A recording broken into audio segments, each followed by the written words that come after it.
From the Kiss 92.5 studios in Toronto, Canada. Are you ready? Ladies and gentlemen. This is Roz and Mocha. It's Roz and Mocha. What's going on? Hey guys, this is Bruno Mars. This is Selena Gomez. The Chainsmokers. Lady Gaga. Calvin Harris. Celestia Cara. This is Ed Sheeran. You're listening to my boys Roz and Mocha. Roz and Mocha. My boys Roz and Mocha. The Roz and Mocha Show. Between Roz and Mocha, who is your favorite? Mocha. Mocha. You guys are so funny, man. Congratulations, Lisa! Wow! You just won $1,000. That is amazing. Y'all just made my entire morning. Keep it up. You guys are awesome, man. This is the Roz and Mocha Show podcast. You use the Calm app, right? Oh, Do you my subscribe God. to that It still? is- Bro, You like it? I have huh? a lifetime subscription. What does that mean, lifetime? I paid a one-time fee, and I get the app. How much is that? It was a lot Like what? because Like hundreds or like 1,000? like hundreds. Hundreds. Yeah, because they had this one-time sale because I use the Calm app every single day. Right. And instead of doing the monthly subscription or yearly, Yeah. they had this one-time deal. It was like $300. I think it was $300. Yeah.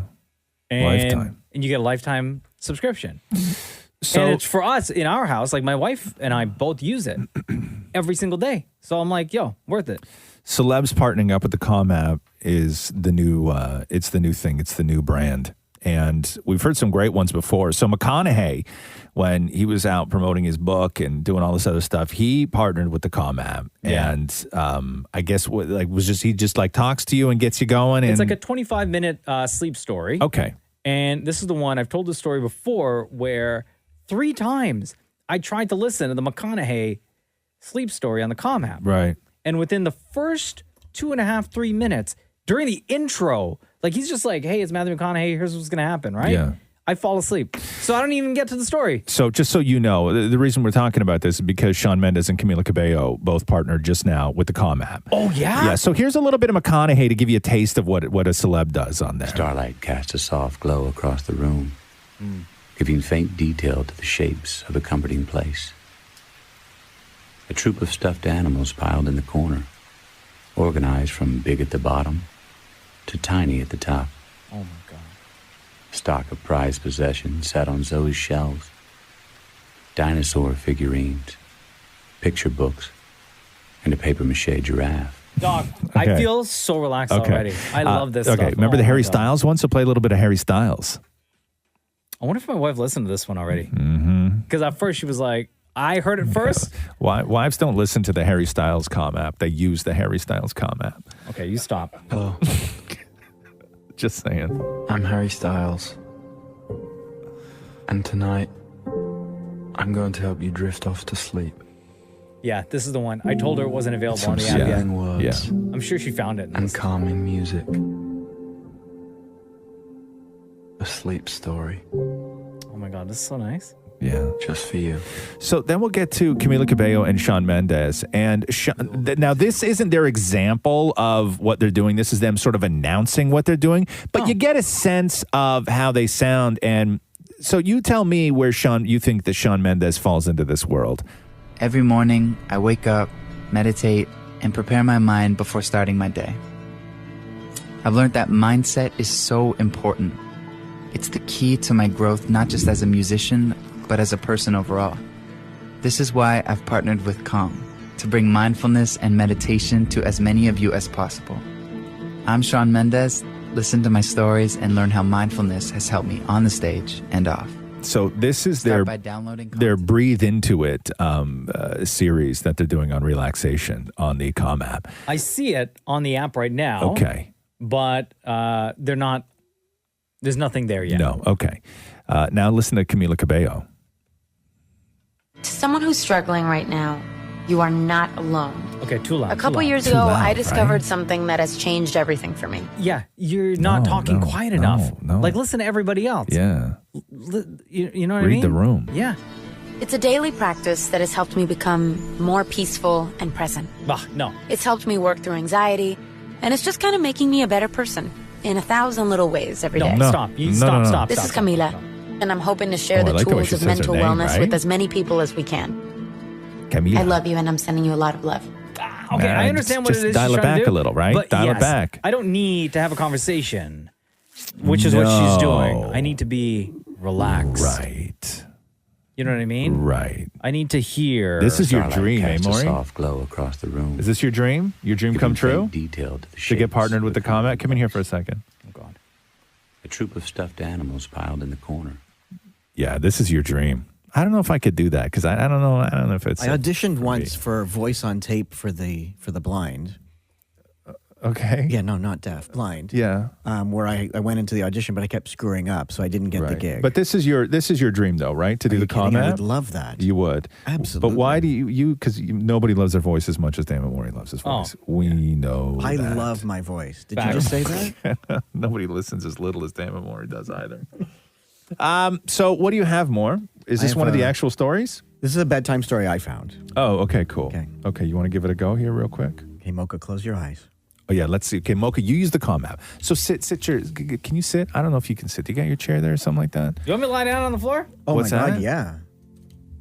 Or lean back in your chair. I've made a rule to never lie down on the floor in the same room as Maury. So I would suggest you sit. Okay. Okay. Here we go. Okay, I'm going to close my eyes too. We barely made it through the door.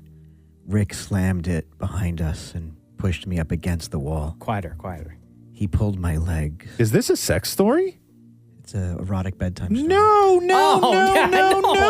no. That is We're not not doing the that. We're Calm not doing that. app. We're not doing Let me finish. No, that's not the Calm app. He pulled my leg around him, and suddenly he was holding me against the wall. No, Stop. I'm stressed now. No, I'm stressed. Yeah, big time. I'm stressed. Also, in that voice, it's like it doesn't work. You can't do sexy, man. We've told you like year after year after year that you can't. sound like serial you killer. Sound like a. He pulled down my lacy undies. No, stop. What are you doing? What are you doing? It's a bedtime story. No, it's not a bedtime story. First of all, Maury and erotica are two things that will never go together. Like never go together. I will not be subscribing to more erotica. Jeez. Hey. The Roz and Mocha Show Podcast. Did you see this video? Okay, so I'm gonna play. You can play this for you. It's a clip of 4 kids sitting around on Zoom, right? Like 4 young-ish teenagers. Okay. Classmates. They're all hanging out. They're all hanging out on Zoom. So what you're gonna hear is a bunch of different voices. Mm-hmm. Okay. And you're going to hear a mom come in and say bedtime. Okay. Then you're going to hear a girl's voice. The mom is the mom of the boy, but then the other people talking are all just reacting to that mom saying that her son has to go to bed. And she's like right in the frame and like gets her face like right into the guy's camera. Okay, so take a listen to this. Everybody done with all their classes? Everybody good? And everything? It's time for bed. It's time for bed. It's not even 8 yet. Well, it's his bedtime. Come here. Good night, my little prince. Good night, Mommy. Oh, no. Hey, guys, I think it's time for me to log off. Good night. Oh, no. Good night, my little prince. That's one of his friends goofing on him. So night, the my little mom, prince. so the mom leans right into the camera and goes, "Well, it's his bedtime." And then she grabs his head, kisses his forehead, and goes, "Good night, my little prince." And then he, in front of his friends, is like, "Good night, mommy." And then one of his and then one of his friends is like, "Good night, my little prince." So listen to it again now. Good night, my little prince. Everybody done with all their classes? Everybody good? And everything? It's time for bed. It's time for bed. It's not even 8 yet. Well, it's his bedtime. Oh, damn. Good night, my little prince. Good night, Mommy. Oh, no. Hey, guys, I think it's time for me to log off. You think? Good night. Good night, my little prince. Yo, horrifying. This poor kid. Oh, that hurts, huh? Oh, jeez. That hurt. Oh. Yes. But it's only 8 o'clock. Well, it's his bedtime. Yo, you said it with such force. Right. But you have to see it. She leans right down and does like the mom lean, right? Well, it's his bedtime. Yes. That's so great. Yeah. The Roz and Mocha Show podcast. Did you see that TikTok video last week of the woman who posted a photo that her boyfriend sent to her of a hotel room? He was like out on business or wherever. He's doing something without her, right? Okay. It's like, oh, baby, I miss you. I wish you were here with me. Cool. But Been it was there. one of those photos because with Apple on the iPhone, it was one of those live photos. So if you press your finger on it for a couple of seconds, then you'll see. Oh, yeah. Right? Yeah. The photo move, like it's an actual video. Yeah, those are wild. So that's the future right there. So I get he sent it to her, being like, "Oh, baby, I miss you. I wish you were here with me." Right? Okay, yeah. So she clicks on the live photo, Right. and on the bottom, I guess it would be the bottom left of the screen. Yeah. Right. You see this next woman, this next girl, like fall backwards onto the bed. A big smile on her face. No. Yeah. Oh, Caught a man no. cheating just like that. Oh no! So he sent her a picture of an empty bed, being like, "Baby, I miss you," and Here, then she watch pressed on the photo, and another woman flopped on the bed. Yeah, look. Oh, look, this is look, not look. right. Oh no! Got him.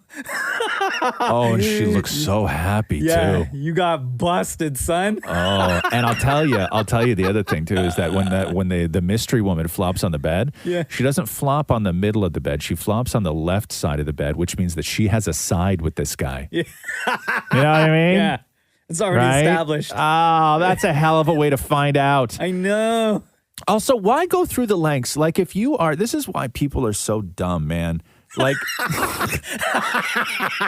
if you're cheating, right? Like, you're cheating. So you're in a hotel room. You're so racked with guilt that you're cheating, and you're so confident that you're never going to get caught. So you feel that you have to do all these little things, right? You think that somehow sending your wife a picture of an empty hotel bed saying, "Baby, I miss you," is going to alleviate any worry that she may have, right? Right. Like, why? What are you doing? Like, why even do that? Why even send that picture? You're obviously about to get down a business with some other woman, and yet your immediate thought is to cover tracks that don't actually even exist, Totally. right? Yeah. He wanted to come off like the good guy. Yes. So that his girl back home is like, Yes. oh my God, this guy's so Yes. amazing. He's thinking about me while he's on this trip. Because when he's with her, when boyfriend is with the girl in the hotel room, he is Yeah. going to feel so terrible. And the only thing, he's not. I don't think he is.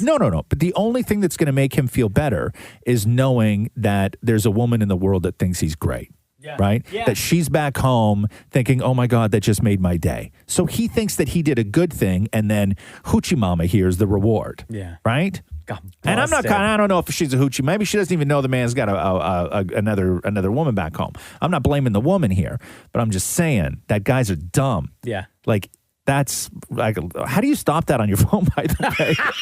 And I'm not saying because I cheat. I'm not saying that. I'm not saying it because I cheat, but I'm saying that sometimes, man, that is dangerous in any situation. Like, sometimes you send a picture to like your boss or something that, you know. And this is why I use an iPhone 6. It doesn't take those photos. It doesn't do that. That's right. On the iPhone 6. And older. Interesting.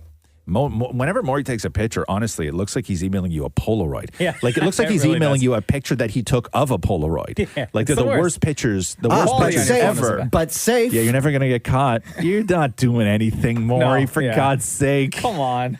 Yeah. The Roz and Mocha Show podcast. So you know how every day is like a national whatever day? Yep. Today, apparently, it is National No Dishes Day. What does that mean? When you're supposed to tackle that pile that's been sitting in your sink, and you're also encouraged to avoid more dishes by ordering food and supporting a local business. That part, I'm down with. I hate having dishes in the sink. Hate it. I will always load up the dishwasher as much as I can, and anything that's left in the sink, put away. Catherine just doesn't like things in the sink, full stop. Like, if something is dirty, it has to go on the counter. It can't go in the sink. What? Yeah, she won't No. put it in the sink. Because if it's in the sink, it's going to stay there forever.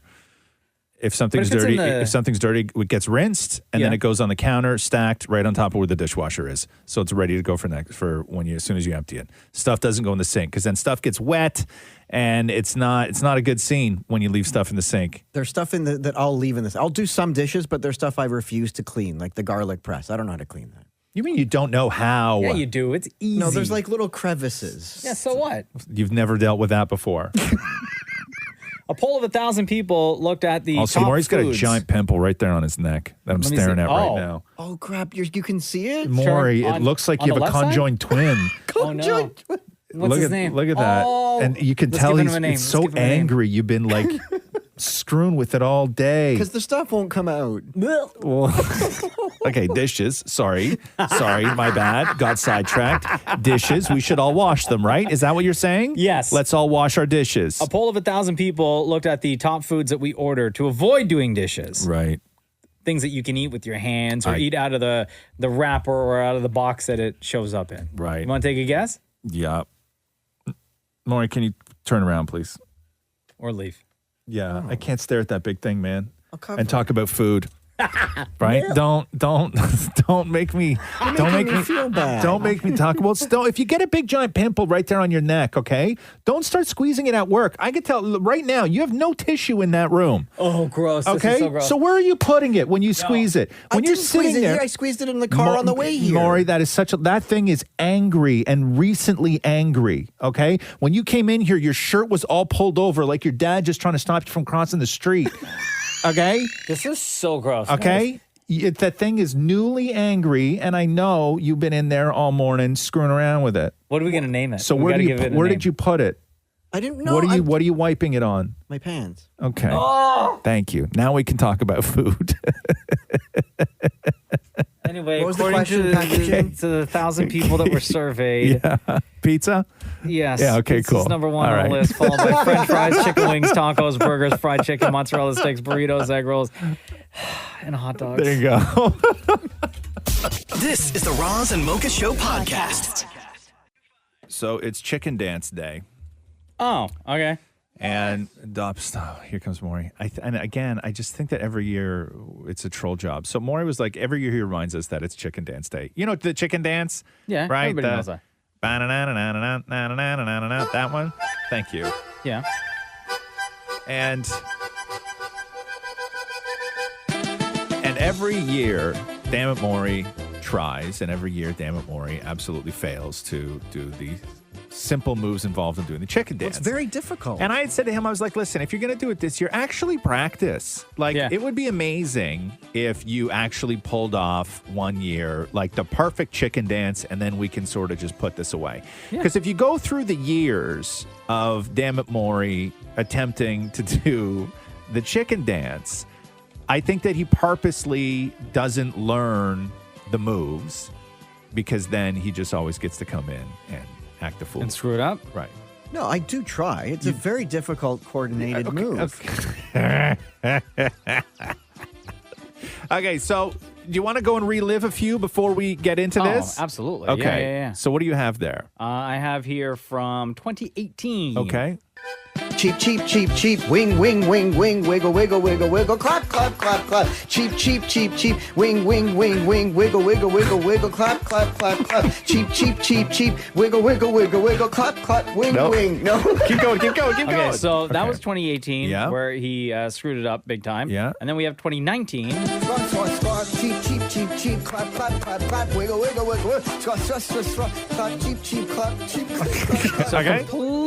completely off It's beat actually as getting well. worse the Yeah. longer the more years he does it. He And then gets worse. Last year, Wing, wing, wing, quack, quack, quack, quack, clap, clap, clap, clap, wing, wing, no, wing, wing, wing, wing, clap, clap, clap, clap, clap, clap, Yeah. twist, twist, twist, So wing, it's- wing, wing, wing, clap, clap, Okay. clap, clap, So twist, it is and I think every year he's just adding like another move. Yeah. As Okay, well. what are the moves, Maury? Okay, so you're going cheap, cheap, cheap, cheap, Right. wing, wing, wing, wing, Right. twist, twist, twist, twist, Right. clap, clap, clap, clap. Okay. Are you sure? Yes. But I swear to God, in one of those you said wiggle, wiggle, wiggle, wiggle. Yeah. Oh, okay, so twist, twist, twist could be wiggle, wiggle, wiggle. Okay. Okay. So are you ready to attempt Finally. Chicken Dance 2021, Maury? Honestly, did you practice this week? Yes, last night. So no, just last night. Did you see his face when I asked Yeah, him if you practiced? I know. Watch. I'm going to ask him again. Maury, did you practice this week? Yes. Yes. Last night. Oh, we're going. Okay. Oh, God. Cheep, cheep, cheep, cheep. Wing, wing, wing, wing. Clap. Wing, wing. No. Okay. Start again. No, keep Okay. going. Oh, okay. Cheep, cheep, cheep, cheep. Wing, wing, wing, wing. Twist, twist, wiggle, wiggle. Clap, clap, clap, clap. Wing, wing, wing, wing, wing. No. Okay. Cheep. Whoa. Okay. Creep, cheep, cheep, cheep. Wing, wing, wing, wing. Wiggle, wiggle, wiggle, wiggle. Clap, clap, clap, clap. Cheep, cheep, cheep, cheep. Wing, wing, wing, wing. Wiggle, wiggle. Cheep, cheep, cheep, cheep, cheep. Wing, wing, wing, wing, wiggle, wiggle, wing, wing. No, cheep, cheep, cheep, cheep. Wing, wing, wing, wing, wiggle, wiggle, wiggle, wiggle. Clap, clap, clap, clap. Cheep, cheep, cheep, cheep. Wing, wing, wing, wing, wiggle, wiggle, wiggle, It's wiggle. like he's clap, not even clap, listening clap, to the clap. music. You've been so far off the music. Oh. Okay, ready?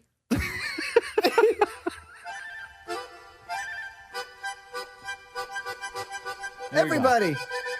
Wing, creep, cheep, cheep, wing, wing, wing, wing, wiggle, wiggle, wiggle, wiggle, clap, clap, clap, clap, wing, wing, wing, cheep, cheep. I thought I had it. Okay, cheep, cheep, cheep, cheep, wing, wing, wing, wing, wiggle, wiggle, wiggle, wiggle, clap, clap, clap, clap, cheep, cheep, cheep, cheep, wing, wing, wing, wing, wiggle, wiggle, wiggle, wiggle, clap, clap, clap, clap. Yay! No? Oh, and then you turn yourself around. Okay. It's not the hokey pokey, man. That's a different day. This is the Roz and Mocha Show podcast. I was driving behind, I don't know, some guy had one of those cars that sounds like a combination between like a speedboat and a chainsaw, and it's like super low to the ground. Yeah. Looks like a Cobra on its back. Yellow with like decals all over the side and stuff. Well, you took notes. You know the kind of guy, right? Yeah. You know what I mean? And when you're on the highway, they come screaming up behind you, darting in and out of traffic. So I'm on the 401 yesterday, and I see this guy darting in and out, just being a total a-hole, right? Yeah. Like so fast. And furious. Furious, all of it, right? Yeah. Living 1/4 mile at a time. Yep. And freaking people out. Like every time he goes past somebody and hits the acceleration, his car is so loud that everybody around him hits on the brakes because you think something just fell from the sky. Totally. That kind of car, right? Yeah. Your heart stops for a second. Your heart stops for a second.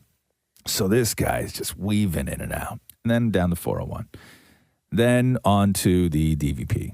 I go south on the DVP. Tons of traffic, everything else. All the way down the DVP. All the way across the Gardner. Oh, no. Right? Okay. So you got to deal with this. No. I see him on the 401, right? I don't really see him after that. You can hear it every now. I don't really see him after that. So even when you're on 401 DVP Gardner, you can still hear the car. Yeah, this guy's in such a rush, and he's making everybody's lives miserable. Yeah. Miserable. Darting in and out. Nobody's going fast enough for this guy, right? Like, it's the kind of guy where you can tell, like, his car looks frustrated. All right, I couldn't see in his windows, but his car looked frustrated at all of us because we just weren't doing it right. So all the way down the 401, all the way down to the DVP, all the way across the Gardner. I get to, like, the west end of the Gardner where I have to get off yesterday. I exit off the Gardner after doing 401 DVP all the way across the Gardner. On the exit ramp is that guy and me right behind him. No. I stayed in the same lane the whole time. Yeah. Didn't even change. It nothing. always happens that way, though. Nothing. It always happens that way. I did nothing exceptional on my drive home. I know. Zero. I know. Zero. This guy was like Maverick in Top Gun school, right? Like darting in and out of everybody. Yes. When it came to exiting the highway 30 minutes later, whatever it was, I was directly behind him. Yep. It always happens that way. Right? You have these douchebags who are on the road driving erratically. Yeah. Right? Or it doesn't even have to be on the highway. Here's my It could be on the main road and you get to like a red light. Yeah. And you pull up either behind them. or right next to the person. Yes. So here's my question. If you don't have to give us your name, but if you are one of those, I don't know, say a-holes. Yeah. Right? But if you are one of those a-holes that drives like that, when you finally get to that exit, do you think you won? Absolutely. Do you really? Yes. If that person did not recognize your car. Right. Didn't know that you were in the mix way back when, 30 minutes before. Like you get off the highway thinking you made good time? Absolutely. You that think person so, did. huh? Yes. Right. That person probably thought if I had stayed in the same lane that I was originally in and kept Right. up with the pace of traffic, I would have been 15 minutes later. Right. 15 minutes Right. behind. It's like Maury. Maury screams out of the parking garage here in his Yaris. Squeal, like tires screeching, right? I know. Squeals out of the parking lot. We've gone down at the same time before. I get in the truck, I turn the radio on and put my seatbelt on, check to see if Catherine texted me, put the phone away, put the truck in drive, everything else. Yeah. I'm always directly behind Maury at that first stoplight. Of course. Right? I'm the first car behind him at that first stoplight. But do you think you won at that point? You do, Maury. Yes, you do. Yeah, that's my question because I didn't know. Like when you get off the highway, when you're one of those guys, do you think you won? Yes. Yes. Right? Yes is the answer. Yes is the answer. It's interesting to me. Nice car, though. Roz and Mocha's Fix My Life. What advice can you guys give me? Okay, so my question is. Got a problem you can't fix? Roz and Mocha got you. Hi, Troy. How are you? It's Ron Zamoka. I'm trying to fulfill my dreams, and everything around me seems like it's trying to stop me. Yeah, you wrote us this. Roz and Mocha Fix My Life. You're trying real hard to be successful and have great ambitions, but there are people in my life that for some reason keep trying to bring me down and crap on my dreams. How can I handle them knowing they have to be in my life? Who are you talking about, your parents? Yeah, my parents, my friends, I guess other people in the same industry as me. So what is it that So you're everybody. trying to, like, what's this dream of yours? I'm trying to become a rapper. So I will say, so you're telling everybody, and I'm all for dreams, right? Yeah. But you're telling everybody you know. So they're encouraging you to what? To sort of find a career and get good at something and get stable, and then also work on music on the side. And if something happens, then that's great. But at least you, quote unquote, have something to fall back on, right? Like, is that the sort of thing? In a sense, but it's more or less people just don't want me to become that person. Oh, okay. They don't want you to be a rapper. Yeah. Okay, why don't they want you to be a rapper? I guess they just had different visions for me and different thoughts for themselves that they wanted me to become something else. That Okay. I just No disrespect, Troy, but is there a chance that you're just not good? And people are saying this as like in a polite way to not hurt your feelings. Honestly, I'm pretty confident in myself. Yeah. Okay. Let me flip this and get it from a different point of view here. Okay. Okay. You know how difficult it is. Like, what level rapper do you want to be? Do you want to be somebody who still needs to have a job on weekends, or do you want to be Drake? Like Drake. Drake. Okay. So I will say this: getting to that level, okay, in show business, in music, in anything, the odds are so stacked against you, regardless of talent. Okay, it is like it's like winning the lottery. So you may be talented, you may be all this stuff, you may have all the tools, but when your parents say to you, "What's your plan, man? Like, what are you doing for the future?" Imagine if you went to them and said, "I don't need to work because I'm going to win the lottery," and that was your career goal. It's understandable, but at the same time, I've always felt like if you chase your dreams hard enough, absolutely. Absolutely. But why is everyone in your life, because you said your family, your friends, and people in the industry, okay, are all telling you not to do it? Why is it that everybody in your life is telling you not to do it? What is their reason for telling you not to do it? What do they say to you? It's more or less, I guess I'm just a different type of person. But what does that mean? I don't feel like I need to do certain things to accomplish my dreams. I feel like if I have the belief in my own religion and my own beliefs, that I can sustain my goals, no matter how difficult and how challenging everything gets around. Believing in the Bible, understanding and learning that like some things may not have just always been my fault. So God's going to make it happen for you then, right? That's exactly what I believe. Okay. What's the example of that? Is there a comparable? As far as I'm concerned, I'm not too sure, but I believe that my belief and my faith and everything that I want to chase is just going to lead me to the right direction. So I will say that your faith and your determination, all of that, is one part of it. Okay, it's one small part of it.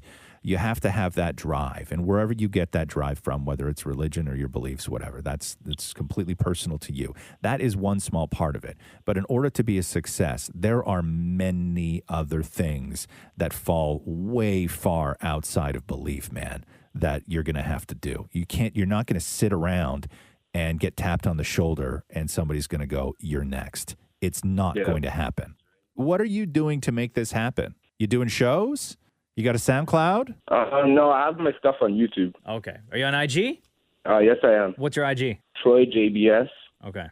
So listen, man, if you have it in your heart, you have it in your mind that you want to be a rapper, right? Then why does it matter what everybody else says? Just continue with this. But what I will say is have a backup plan, because if this doesn't work, then what? You got a song on there called "Find Me"? Yeah, yes, I do. That's me. Okay, hold on here. I'm going to turn me up here, Mocha.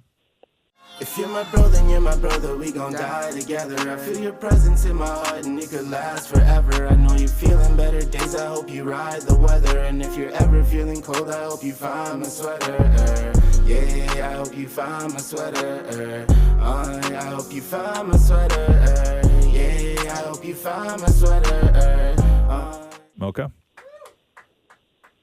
I mean, it could use a little bit of work, Troy. Yeah, you think so?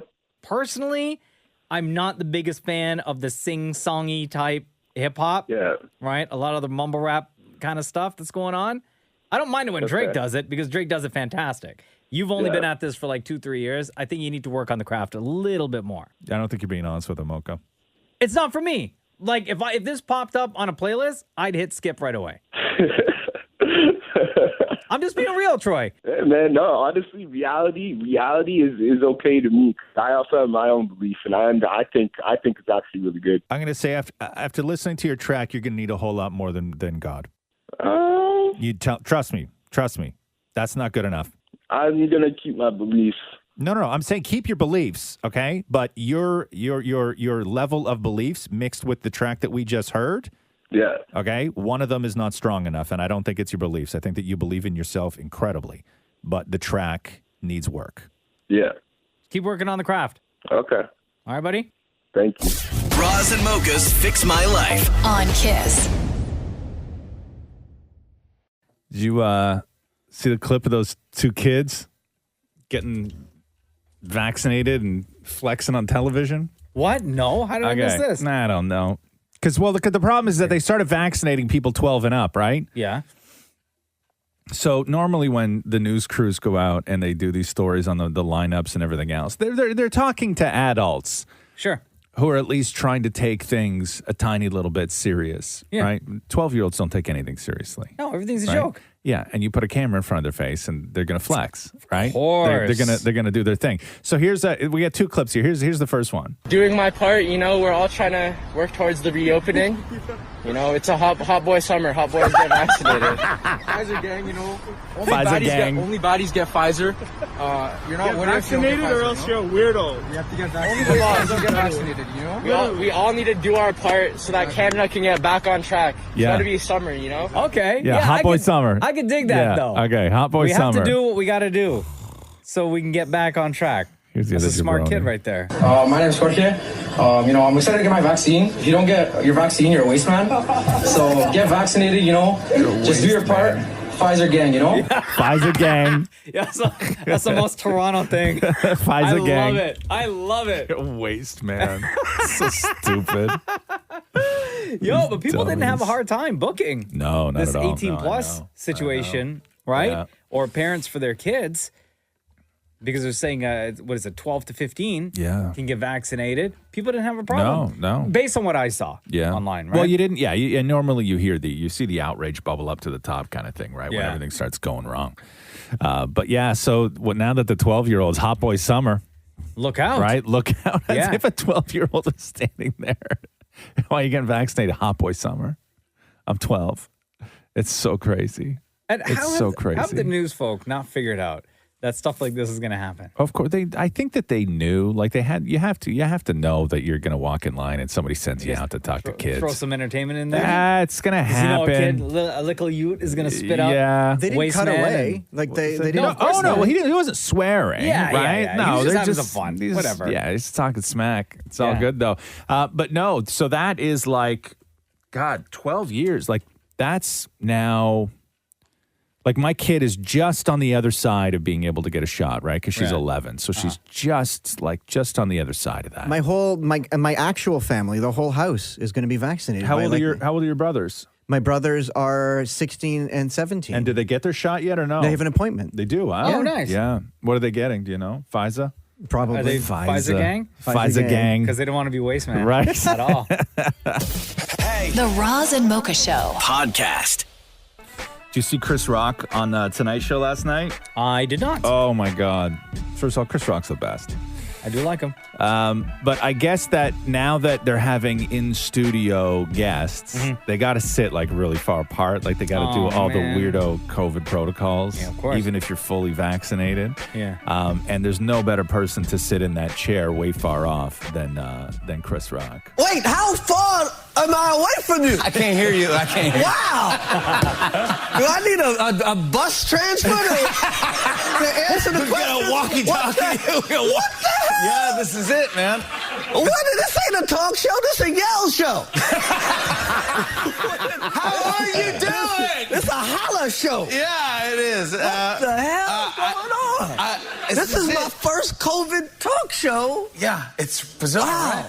But they test me coming in. I'm vaccinated. I'm 2 shots rock. That's what they call me. That's what I'm talking about. 2 shots rock, baby. 2 shots rock. Yeah. Besides this little foot growing out my I feel fine. You don't even notice it. You don't even notice it. Yeah, just a tiny foot growing out my I put a little footy on it. You got the Moderna? I got Johnson & Johnson. Oh, yeah. Yeah. That's the food stamps of vaccine.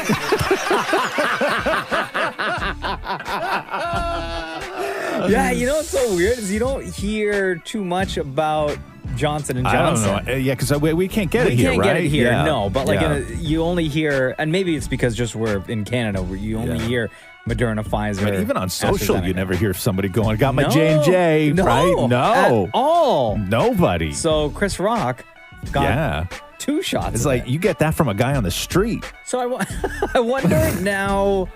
So Chris Rock is like the first, or it was his first visit back to a talk show, sitting socially distanced. Yeah. Like I wonder how soon they'll get back to. God, will they decrease the distance until it's back to normal? What do you do? Well, this is like, do they gradually decrease That's it? what I mean, yeah. And so, like, we don't notice it. Like, if you watch the show all the time, it's like every day they just move that chair over another inch, and then eventually you're like, hey, wait a second, things started to look normal again. Or is it like all at once when because I think the problem is that nobody knows when to call it, right? Yeah. Like, nobody knows. Like, okay, you're like, okay, Fallon's got both his shots, Chris Rock's got both his shots, and you still want to keep everybody safe, but like, you can still sit on a bus. Like, it's weird, right? So you're like, at what point? But nobody wants to be the first one because nobody wants the heat, right? No, especially Maybe Jimmy Fallon. when- Jimmy Fallon has had so much heat on him that nobody wants the heat. Nobody wants to watch Jimmy Fallon and then tweet about it and say, why are you sitting so close to Chris Rock? Nobody wants that kind of heat. Maybe when all the states, or especially New York City, where the Fallon show is, the mask mandate has been lifted completely everywhere, right? Even still, because then somebody's going to say, well, you got to be an example for the rest of the country.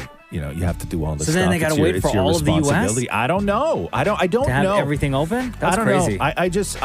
I don't know when you start calling things. Like who's going to be the first, because it's not going to be Jimmy Fallon who's the first, because he doesn't want that kind of heat. Totally. It'll be somebody else. But as it is right now, it's like even The View, they're all still working from home. Or Are they're they all, really? Or they're all Wow. scattered all over the studio wherever they Oh, are. wow. But they're not sitting at a desk yet. And the View's in New York. Is it New York? Yeah. They're not sitting at a desk yet. Where's the talk? The talk is in LA. Yeah. And they're all still, scattered out too. Damn. 8 feet apart or whatever Yeah. it is. You need a gym to shoot these shows Yeah, in now. totally. You really do. Yeah. No, it's crazy. But I don't know who's going to be the first to do it. Who's going to be the first to sort of say, okay, we're going to try this going back to normal. But yeah, it's not going to be Jimmy Fallon. This is the Roz and Mocha Show podcast. Yo, I'm dying over here. Dying of? Laughter. Okay. On Reddit, somebody asked this question, right? A mystery man approaches you offering $1,000 if you can make him laugh. What's your joke? So the reason why I'm laughing is some of these jokes that people are writing, okay? Okay, yeah. What's the difference between Dubai and Abu Dhabi? What? People in Dubai don't like the Flintstones, but people in Abu Dhabi do!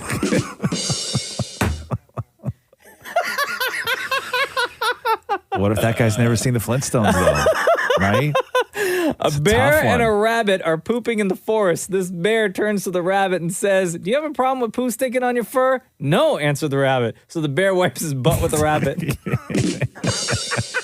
What do you call a boomerang that doesn't work? What? A stick. I once saw a man swimming in the sea, frantically waving his arms. "Help! Shark! Help!" he was shouting, and I could only laugh. I knew the shark wasn't going to help him. Wow. This is so bad. Okay, I'm going to read it anyway. Yeah. What's the difference between a BMW and a hedgehog? What? A hedgehog has the pricks on the outside. You can really substitute any car with that joke. That joke's universal. I bought a fresh pair of kicks off my drug dealer. I don't know what he laced them with, but I've been tripping all week. Oh, God. No. I have an alphabet hand grenade. Any moment, it could spell disaster. No, you're not getting my money with that one. No. Again, somebody posted on Reddit, a mysterious man approaches you offering $1,000 if you can make him laugh. What's your joke? 2 more to read, okay? Okay. What does the Titanic and the Sixth Sense have in common? What? Icy dead people. What? Oh, God. Icy dead people. Okay. Okay, I don't last know, one. man. I don't know. One more. I don't know. This one will get you. Okay. What did the janitor say when he jumped out of the closet? What? Supplies! No? No, you're not getting my money. No, not that one. Maury, what's a haymaker, Maury? What's your haymaker? Who are you on the phone with? We're doing the show. Get off the phone. Who are you on the phone with? That's funny. Now you get my $1,000. Thank you. Who are you on the phone with? People. You're talking on the telephone while we're doing the show. What's your haymaker? I hold a salt. No. What's a joke? That's my joke. That's not a joke. That's my go-to joke. That's not a joke. It's a sight gag. It's not a joke. But that's my immediate one. No, That's the one I remember. I it's can not. always remember it's that not, one. But it's not a joke. What is your go-to joke? Guaranteed. Somebody walks up to you and says, "I got $1,000. All you got to do is make me laugh." I don't have one ready. $1,000. There you go. There you go. The Roz and Mocha Show podcast. New season of Scott's Vacation House Rules with Scott McGillvray debuted on HGTV last night, where he helps vacation homeowners fix up their property in hopes of getting some more money in their pockets from potential renters. Scott McGillvray, welcome back to the Roz and Mocha Show. You look gorgeous in that plaid, as you always do. I put it on just for you, bro. Yeah, just for us. Yo, you were in the same plaid shirt on last night's episode that we watched? Yeah, absolutely. Absolutely. It's the same one in every episode. Didn't you know? I love this show. These are the idea of like vacation and just getting out. The deeper we get into COVID and everything else up here, people are looking for an escape. This has to be you busier than you've ever been. Oh my gosh. It has been, started doing this show a few years ago, and now it is just out of control. Like everybody's trying to get one of these properties. Everybody needs work done. There's material shortages. Like never has my category of real estate been in higher demand and lower supply. Yeah. Wow. I got a lot of messages from people. We said that you were coming on today, and the one question that kept coming up over and over again was, ask Scott where he gets wood, because nobody can find wood. That's true.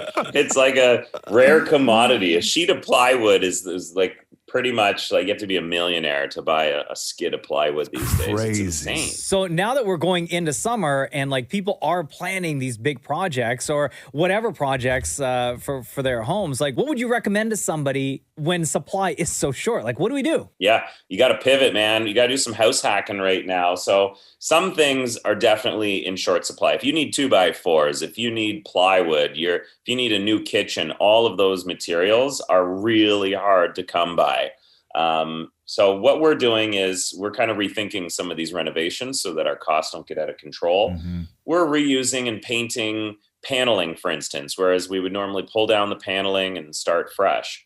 We're using, actually flooring has been in good supply. Flooring, there doesn't seem to be a huge shortage in. So we've been pretty good at updating flooring. You know, we're tackling the projects where we have materials, upgrading hardware, fixtures. There's no shortage on hardware or fixtures. So all of those items seem to be doable still. Even tile seems to be fine. It's really the lumber side of things that's a challenge. Yeah. So you might want to rethink if you're planning on changing the layout or putting up walls or resheeting something. This is not a good time to be doing it. I always look for that one moment in your shows when your contractor tells you something and then you look at the camera and just go, oh, that doesn't sound good. Because there's always that moment. Now, do you love that moment or do you dread that moment? You know what? That moment, it's a delicate dance, that moment. Well, you know, Ross. I know, believe me. on the show. You've been on the show. That the problem is you're always going to find something. When you start renovating, you know, you can have a scope of work, but first thing I do to people, I'm like, here's your scope of work and here's a blank change of work order. We're going to see lots of these and we're going to fill them in as we go. Yeah. And usually right during demolition, it's like, okay, it's time to get out the change of work order. And you find mold, you find ants, you find electrical problems, plumbing issues. And, you know, it's not something you want to find. As when you're doing a renovation, I just want these things to go well. I want them to finish on time and on budget. Everybody's happy.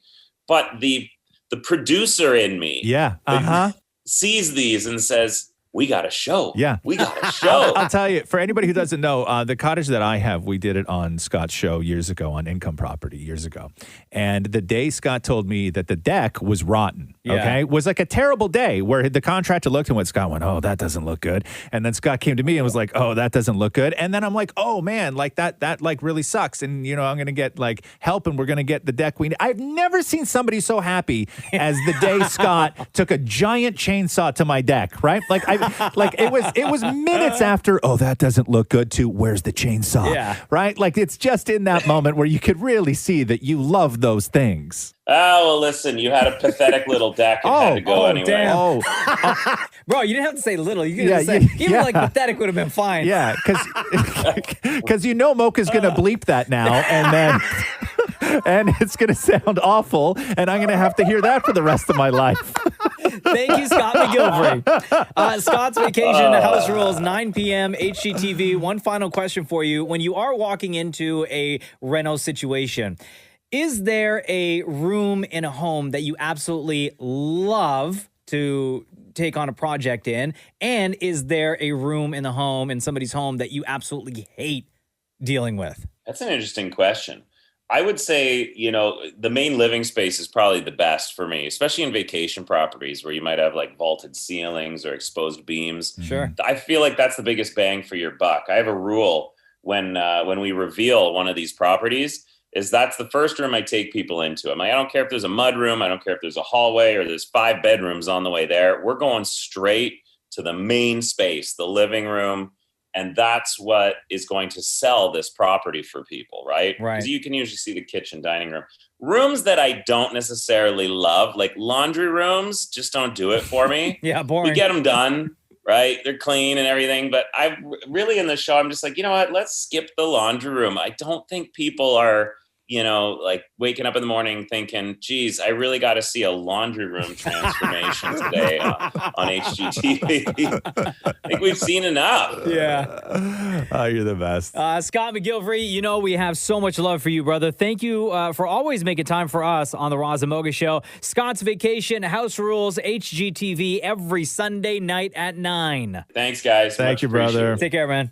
Oh, well, listen, you had a pathetic little had to go anyway. Damn. The Roz and Mocha Show podcast. Chris, it's Roz and Mocha. Hey, guys, how are you? Good, buddy. There's a text that Chris sent to us, Roz. He's listening right now, and he's just like loving the show and everything. And he said that you are his favorite. You are still his favorite. And that you, Roz, are his culinary idol.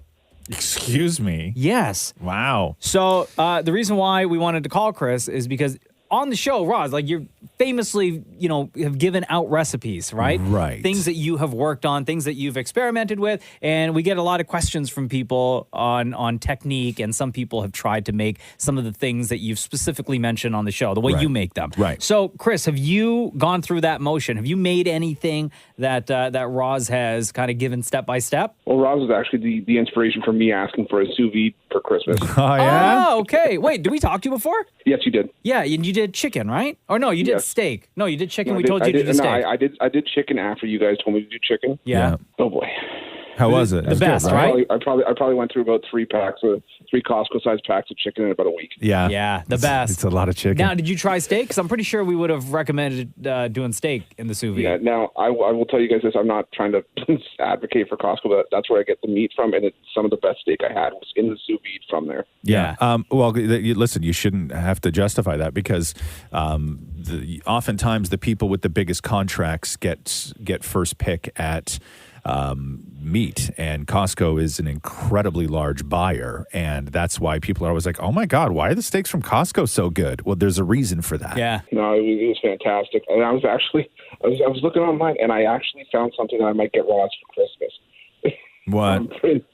I remember you guys were talking on one of the podcasts, like the Ask Roz and Mocha, about something that you would hand down to your kids if you could pass it down. Right. I think Roz said something about like a wooden utensil that had like wooden spoon. Oh yeah, but it's a blunt edge wooden spoon. Have you seen the Spurtle before? What is Spurtle? It's something I said on one of those crappy as seen on TV commercial things, but it's basically that. It's like a wooden spoon with a rounded off edge. No, I don't want a rounded off edge, man. Not a rounded off edge, but it's like it fit the mold of what you were talking about, I think. Oh wow! Look at this. For $24.99, you get a 4-pack. You got 2 4-packs. Look at that. No, not for me. Oh, okay. No, it's I need that end on it needs to be flat. Oh well, here's a flat one though. Yeah, something like there's a couple of them, but most of them that I'm looking at have like a slightly rounded tip. I need it needs to be flat and slightly curved at the end. Yo, we're talking kitchen utensils, right? Yes. Okay. We're talking Spurtles. Right? I was almost going to say that's what she said. You need to cut it off. I've never seen a Spurtle before. I've never said the word Spurtle before, but I guarantee you I'm going to become an expert in Spurtles. Well, if you want, I could just buy you one and cut off the rounded edge. No, but listen, I don't need your project. No, that's too much. That's too much. You don't need to do that for me. Well, Chris, as always, it was great catching up with you. Thank you for your text and thank you for listening. And you enjoy that sous vide. Oh, you guys know I will. Thank you for the call. I appreciate it. The Roz and Mocha Show podcast.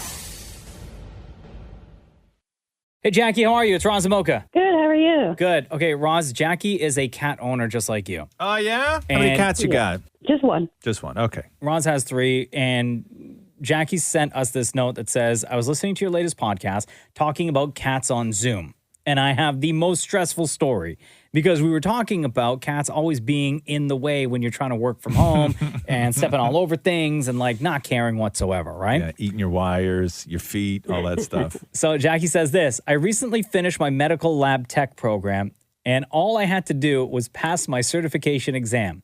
With COVID, it was all online. And that day, I had to do my exam. My cat tripped the internet off, and a bunch of other things happened while trying to log on. So I had to scramble to fix it, but managed to get logged on in time. Unfortunately, I had no time to lock my cat in the bedroom. I rushed through that exam as fast as I could, and it was so stressful listening to her walk around and not being able to tell her to stop or look at what she was doing.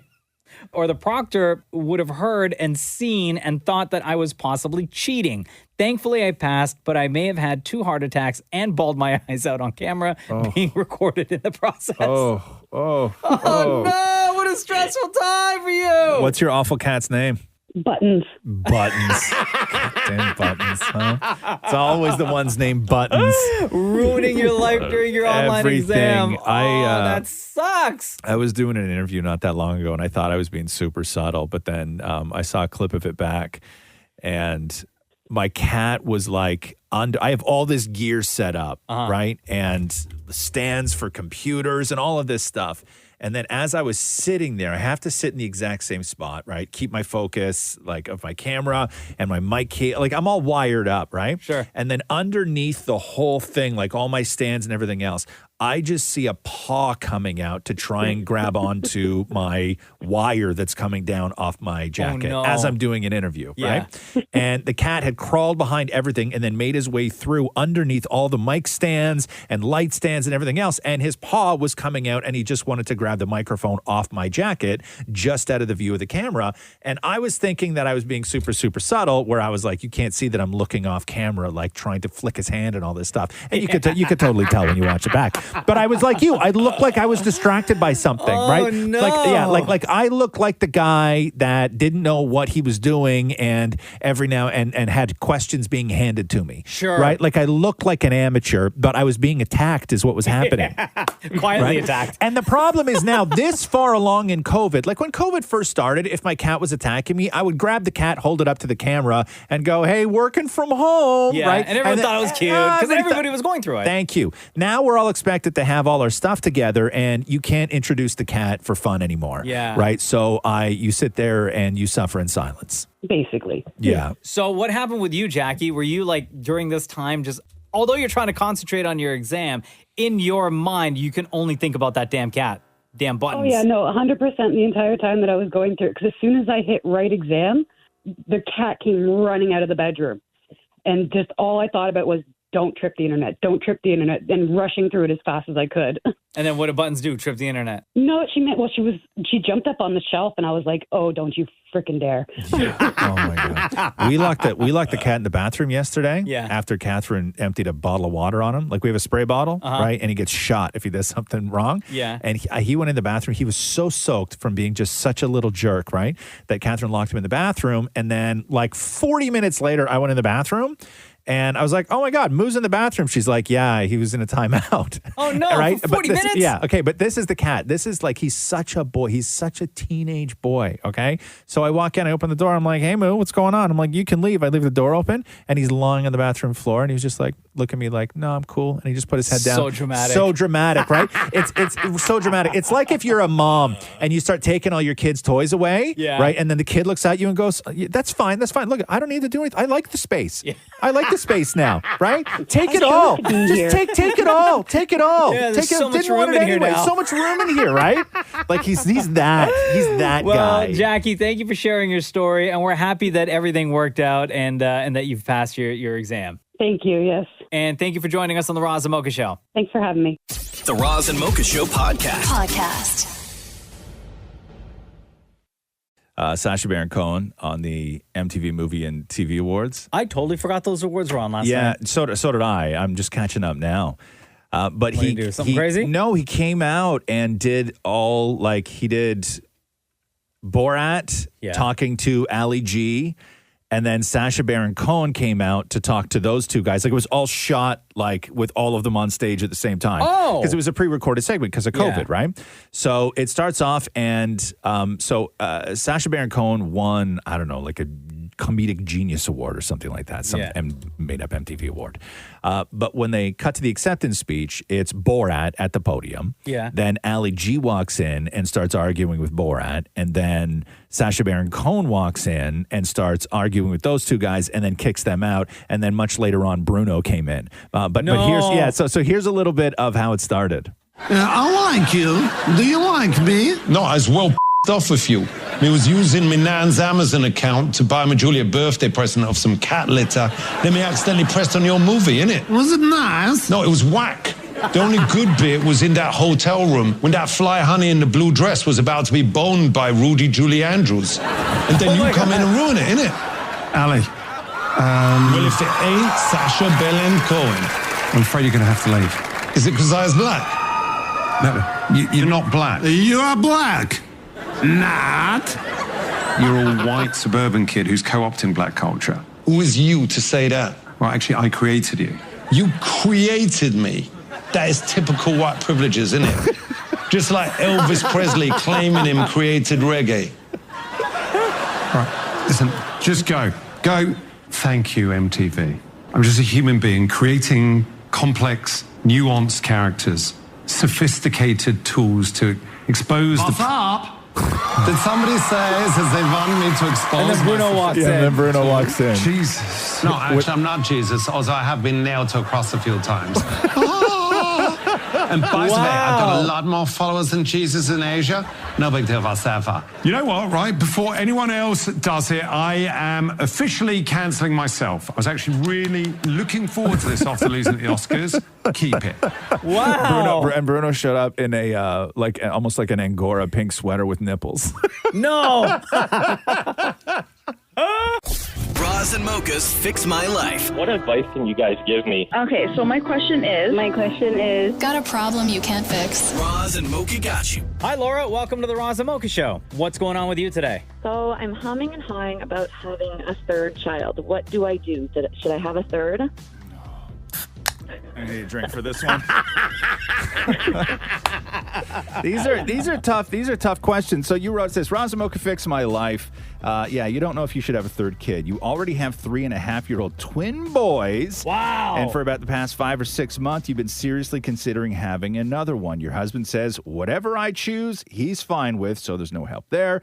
There's so many good reasons to not have another one, but I'm also not ready to totally abandon the idea. I've never felt more conflicted. So you've obviously thought a lot about this, and I assume have had multiple conversations with your husband. What are the not good reasons that you kind of mentioned? There's so many. I mean, there's the obvious, right? Like, it's tiring and kids are expensive and you'll lose that independence. But I think the biggest reason that's really holding me back is that I'm worried that I'm going to end up in a situation that I'm going to take more time than I kind of am anticipating or planning away from my other two kids. Like if I end up in a situation where, I have a sick kid or a kid with special needs or just a needy kid. And I don't want to take that time from my boys. And it feels almost a little bit like selfish to try for a third. I think that's every parent though that's had more than one kid. Like totally. You had twins, so they sort of came out together. So they're in a lot of ways whatever you do with one, you do with the other, right? So neither of them ever really feel that left out. Mm-hmm. And they have each other to play with, right? Exactly. Like I don't know if they do or not because siblings could grow up and be into completely different things. But we assume that having 3.5-year-old twin boys for the most time of their day, they're hanging out together. I would say that your kids at 3.5 right now, if you had another one, they eventually won't even really remember life without their new sibling. You know what I mean? They won't ever remember feeling left out when the new baby came. But yes, you are right, Laura. Like your time is going to be taken up a lot. I mean, you went through it with the boys, right? Like, you know how much time goes into caring for a newborn, caring for a baby. So, yes, your time is going to be taken up a lot if you have a third with that child. And, I'm ready for that, right? Like, I know I've got myself divided in two now. Divided in three is smaller. I think you're overthinking things. Probably. I do. No, I do. Most people I know have a sibling. Most people I know come from families with 2 or 3 kids. now it's like a thing of where people have one. Like we just have one. Mocha's got one. Most of my friends only have one. But that's because most of us started later, right? Mhm. Like how old are you? I'm 31, so it's not like an age thing. No. So it's not like an age thing. For most people, I would say it is. For most people, that you start thinking, God, I don't want to be 60 with an 18-year-old, Totally. right? You know, like you start having those thoughts. But you're not in that situation. Why don't you just leave it up to like the gods, and why don't you just not try to not have a kid and just see what happens? Every part of me is such a planner that's terrifying. Oh, God. Well, but what if you don't plan though? What if you don't plan? What if you just sort of let it go? What if you just go into this one without it being stressful and If it putting happens, it all on happens. you? If it doesn't, it doesn't. Yeah. And we've talked about that. Like, we have. But and then there's something that holds me back, right? I think, like, my head jumps in and it's like, oh, don't forget how tiring kids are. Don't forget how, everything. Yeah, but that's everything. That's part of though. it, That's though. part of it, though. Are you up for it, do you think? Do you think you have it in you? I do. Like, I mean, obviously there's a reason that's keeping it in my mind, right? I mean, I only got to go through the whole thing one time. We obviously didn't plan for twins. It just happened. So I have that weird kind of hybrid experience where I do have two kids, and they're two very different kids. I feel, Laura, like you've had the conversation with friends, and they've all Mhm. said to go with it or go for it. And you just need to hear from strangers to tell you to go for it. Yeah, I feel like you guys are such a great source of advice. I kind of wanted that external assessment of things. Right. I think that at 3.5 years, you've run into something that a lot of people have, which is your babies aren't babies anymore. And 3.5 is oftentimes a really tough friggin' year, let alone 2. And I think you miss having a baby. Yeah, that's not wrong. And if missing a baby is enough reason to have a baby, then go for it. But if you can recognize that your main motivation is just that your kids are growing up and it's kind of heartbreaking to watch them grow up, as wonderful as it is, it's a little heartbreaking because they're not babies anymore. And if you want to sort of recapture that, then you have to decide if that's the right reason. Mm-hmm. I say just see what Babies happens. are awesome. Yep, They smell good. They're fun. they do smell good. Yeah. Cute. Tops of their head. Oh man. Oh man, you know.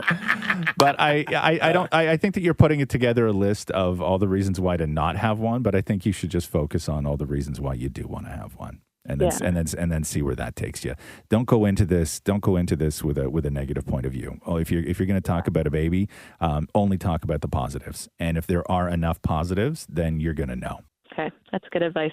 Okay. All right, Laura? Yes, thanks, guys. Roz and Mocha's Fix My Life. On Kiss. There's an anniversary being celebrated today that I think people are going to be shocked at. Like good shocked or bad shocked? Like, as in, I can't believe it's that long? Uh-huh. Yeah? Or no. I don't know, actually. No? It was 20 years ago today that the movie Shrek was released in theaters. Really? I thought Shrek was way older than 20. Oh, really? Yeah. You thought so? Yeah. Huh, no.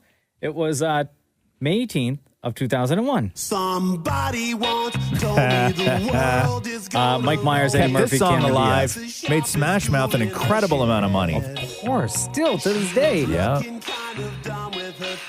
The movie made $484.4 million in the box office. It picked up an Oscar, of course, 3 sequels, 2 holiday specials, and a spin-off, and a Broadway show. Yep. Not to mention, like The Broadway show looks weird, though. You ever seen the Broadway show? It's I super did. weird looking, man. I saw It's the Canadian production. Yeah, it's weird. This song, by the way, when it came out as a pop song, it was laughable, right? Like people were like, big time, for God's sake. But when you put it in the context, when it became a song that eventually was just known for Shrek, like a children's movie, it became a great song. Oh, completely. It became like everybody's favorite. Yeah, it became a great song. Because now when you hear this song, all you think about is Shrek, right? Exactly.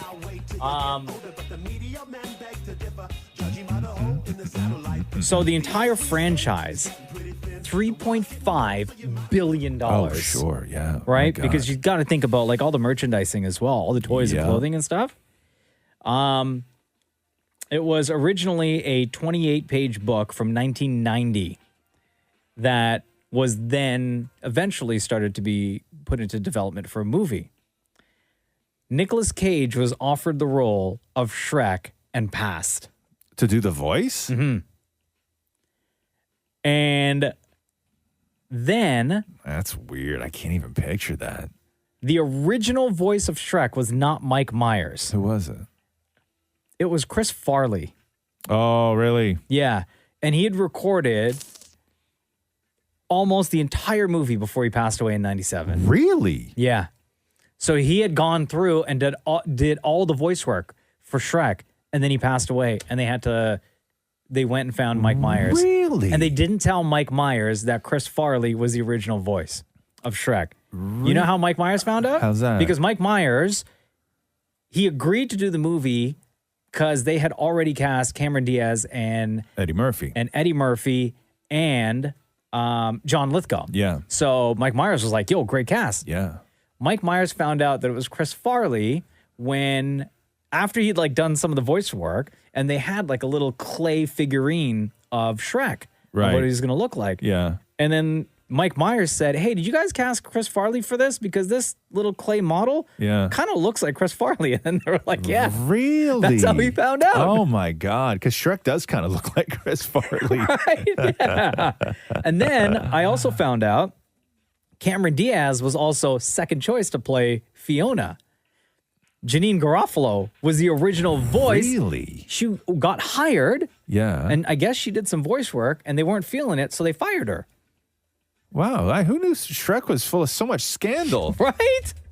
And then Cameron Diaz was then the voice of Fiona. It's weird because when I hear Shrek, like to even say that anybody else would do the voice of Shrek, it's weird to me because to me, Shrek has the Scottish accent, right? Like that's... And Nick Cage wasn't going to do that, and Chris Farley wasn't going to do that. That's like exclusive. But to me, that is all Shrek is. It's not the person who does the voice; it's the accent. Of course. Where I don't know if I could do with any other Shrek. And then you mix that dynamic of Shrek with Eddie Murphy, as Donkey. Oh my God, it's beautiful. Can I say something to you? Listen, you was really, really something back there. Incredible. Are you talking to me? Well, yes, I was talking to you. Can I just tell you that you was really great back there, man? Those guards, they thought they was all of that. Then you showed up and bam, they was tripping over themselves like babes in the woods. See that? That really made me feel good to see that. Oh, that's great. Really? Man, it's good to be free. Now, why don't you go celebrate your freedom with your own friends? But, I don't have any friends. Ah, Donkey! So happy birthday, happy anniversary to Shrek. It turns 20 years old today. The Roz and Mocha Show podcast. Oh, look at the time. Aha. How does this podcast go by so fast, I know, man? Right? Hey, Mocha. Yeah. Are you ready? Of course. Let's do the news. A Roz and Mocha Show and Kiss 92.5 News Break. Tayshia Adams was on the red carpet for the MTV Movie and TV Awards. Now, Tayshia Adams, remember, is sort of... I don't think they're calling them co-hosts, she and Caitlin Bristow. Yeah. Because I don't think they're allowed to call them co-hosts. Like mentors? They're calling them mentors, although they were originally announced as co-hosts for Katie's season of The Bachelorette. But I think that calling them co-hosts is problematic because then that could lead to a lawsuit from Chris Harrison. Sure. So they're not co-hosts. He was not replaced. They are just mentors. But this is Tayshia dishing on Katie's season. Well, this is the thing. I'm just there to help mentor Katie and to help her along the way. It is a very challenging journey at times. And so if I can provide any type of clarity, but also help and nip that John in the bud, you know I will do it. So what about Katie? Because I hear that this season was very challenging for her and really hard. So why was it so hard? Well, I mean, it is a tough journey in general. You know what I mean? Obviously, you're trying to find love, but it's a really transformative experience as well. You really push yourself, and you really have to rely on your own intuition, your own instinct, and it can be hard at times to make sure you're making the right decision. So, thankfully, Caitlin and I were there to help her out, but yeah, it's tough for everybody. You gonna watch it, though? Oh, hell yeah! Okay. Next month, yes? The Roz and Mocha Show podcast. Ariana Grande tied the knot. Hey! Dalton Congratulations. Gomez. Who's that guy? Did we vet him? He's a good we guy. like him. He's good. Yeah, he's a nice guy. It was a, quote, tiny and intimate ceremony, less than 20 people. Maury. He's a real estate agent. He's a real estate agent. Oh. They say that the room was so happy and full of love. The couple and both families couldn't be happier. That is what Ariana Grande's rep told People magazine. Well, of course, one's not going to be disappointed and like shouting boo. Well, come on. Yeah, I know. They're happy and full of love, of course. Again, people say whatever they're going to say, right? You know, thanks for that. Boo, Thanks. it shouldn't happen. Yeah, 20 people at a wedding, family wedding, were happy. Oh, really? That's incredible news. Good. I thought it was going to go the other way. The Roz and Mocha Show podcast. So Obama was on with James Corden offering up advice, like relationship advice and everything else. You have 2 clips there. You can play either one. They're both fun. Everybody likes my wife more than they like me. It's like if we're on a group text, she's the one that gets the ha-has. And I was just kind of wondering, like, can you relate to that at all? Like, yeah, I see the subtext here.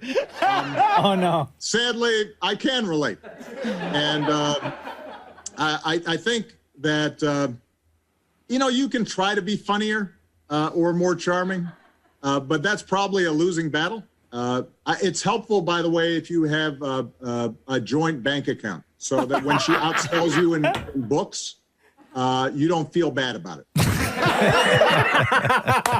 Yo, number 44. He is the absolute greatest. I love that guy. The Roz and Mocha Show podcast. Apparently, so Travis Barker is with... Act like you don't know. Kourtney Kardashian. Come on, you know.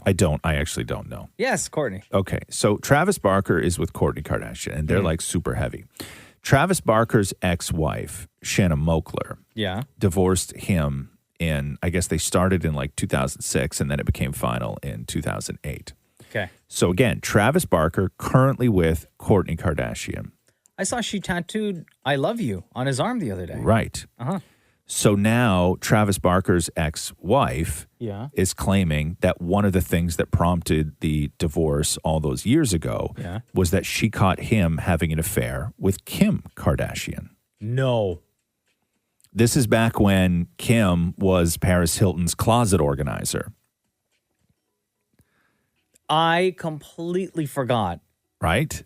About that whole thing. So... And I guess the story was that Travis also had hooked up with Paris Hilton, and then through Paris Hilton, met and hooked up with Kim Kardashian. And at the time, Travis Barker wanted to use Kim Kardashian as a model for his clothing line, and Shannon Moakler claims that she kiboshed that whole idea because she found out about the affair, and she found out about the affair because people who were friends with both Travis and Kim at the time, sent her the text messages and information that she needed to confirm the affair between Travis and Kim. Damn. So, damn.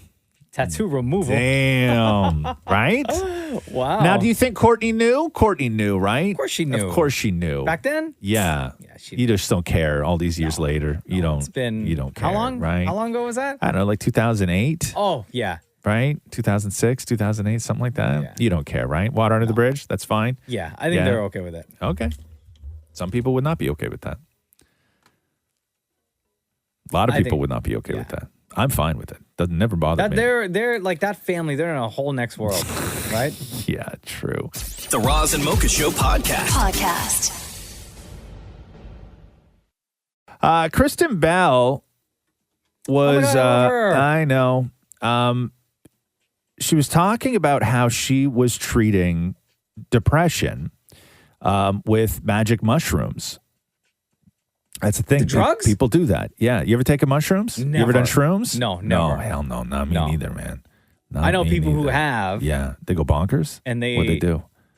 They have visions and stuff. Yeah. Yeah. What do you put your hand up for, Maura? You've done mushrooms? Jesus. Could you imagine that? No. So this is Kristen Bell talking about her trip with mushrooms. I was so enamored with my own body. I had gone to the bathroom, like I went to pee, and I came downstairs like wide-eyed, and I said, Dax, I had to pee. I felt the sensation of having to pee. And all of a sudden, this beautiful lady, and I was pointing to my legs, picked me up.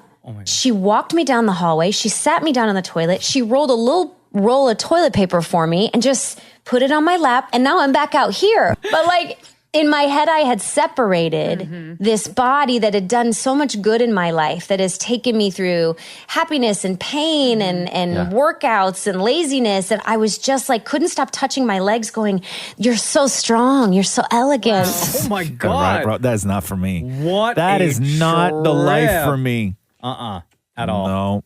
No chance. I would never recover from that. I wonder what kind of hallucinations, because my mind is already bonkers with my night terrors and everything, but it's been a while since I've had a night terror. But even still, I know that there are things in here that are waiting to come out, things in my head and my brain. Yeah, like that if I were to be on shrooms. Yeah, you'd fight a skipping rope.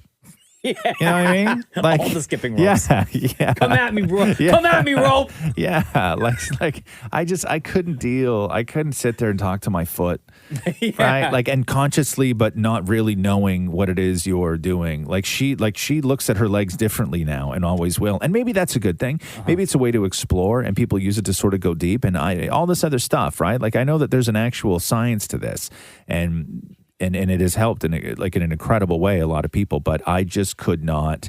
Like if I thought my legs turned into a princess and then I remembered that after I had sobered up, I would never be the same again. Right. Like I I would never be the same again. Every time you look in the mirror, every time you look down. Yeah, no. Every time you put on pants. No, right? no, not Princess for me. goes in the right. The Roz and Mocha Show Podcast. Former Bachelorette Rachel Lindsay was doing a show on Showtime. The host is named Ziwi Famudo. And they were talking about the diversity issues when it comes to the Bachelor-Bachelorette franchise. And that Ziwi brings up the fact that all three of the show's Bachelor and Bachelorettes who were black all wound up picking somebody who was not black, and how that's a big problem. But to listen to Rachel Lindsay explain what her actual reality was while she was doing this show. It's a casting issue. There was a point where I broke down on camera and they used my tears for something else, but I was getting upset at the selection of men of color. And I also learned as I was going through my season that several of the black men on my season didn't date black women. So the show found it interesting. Wow, this guy's never dated a black woman before. And I said, you think that's interesting? That's my life. I live that. That's why I'm speaking out that you don't need to diversify just your cast and your leads. You need to diversify the people behind the camera. Damn.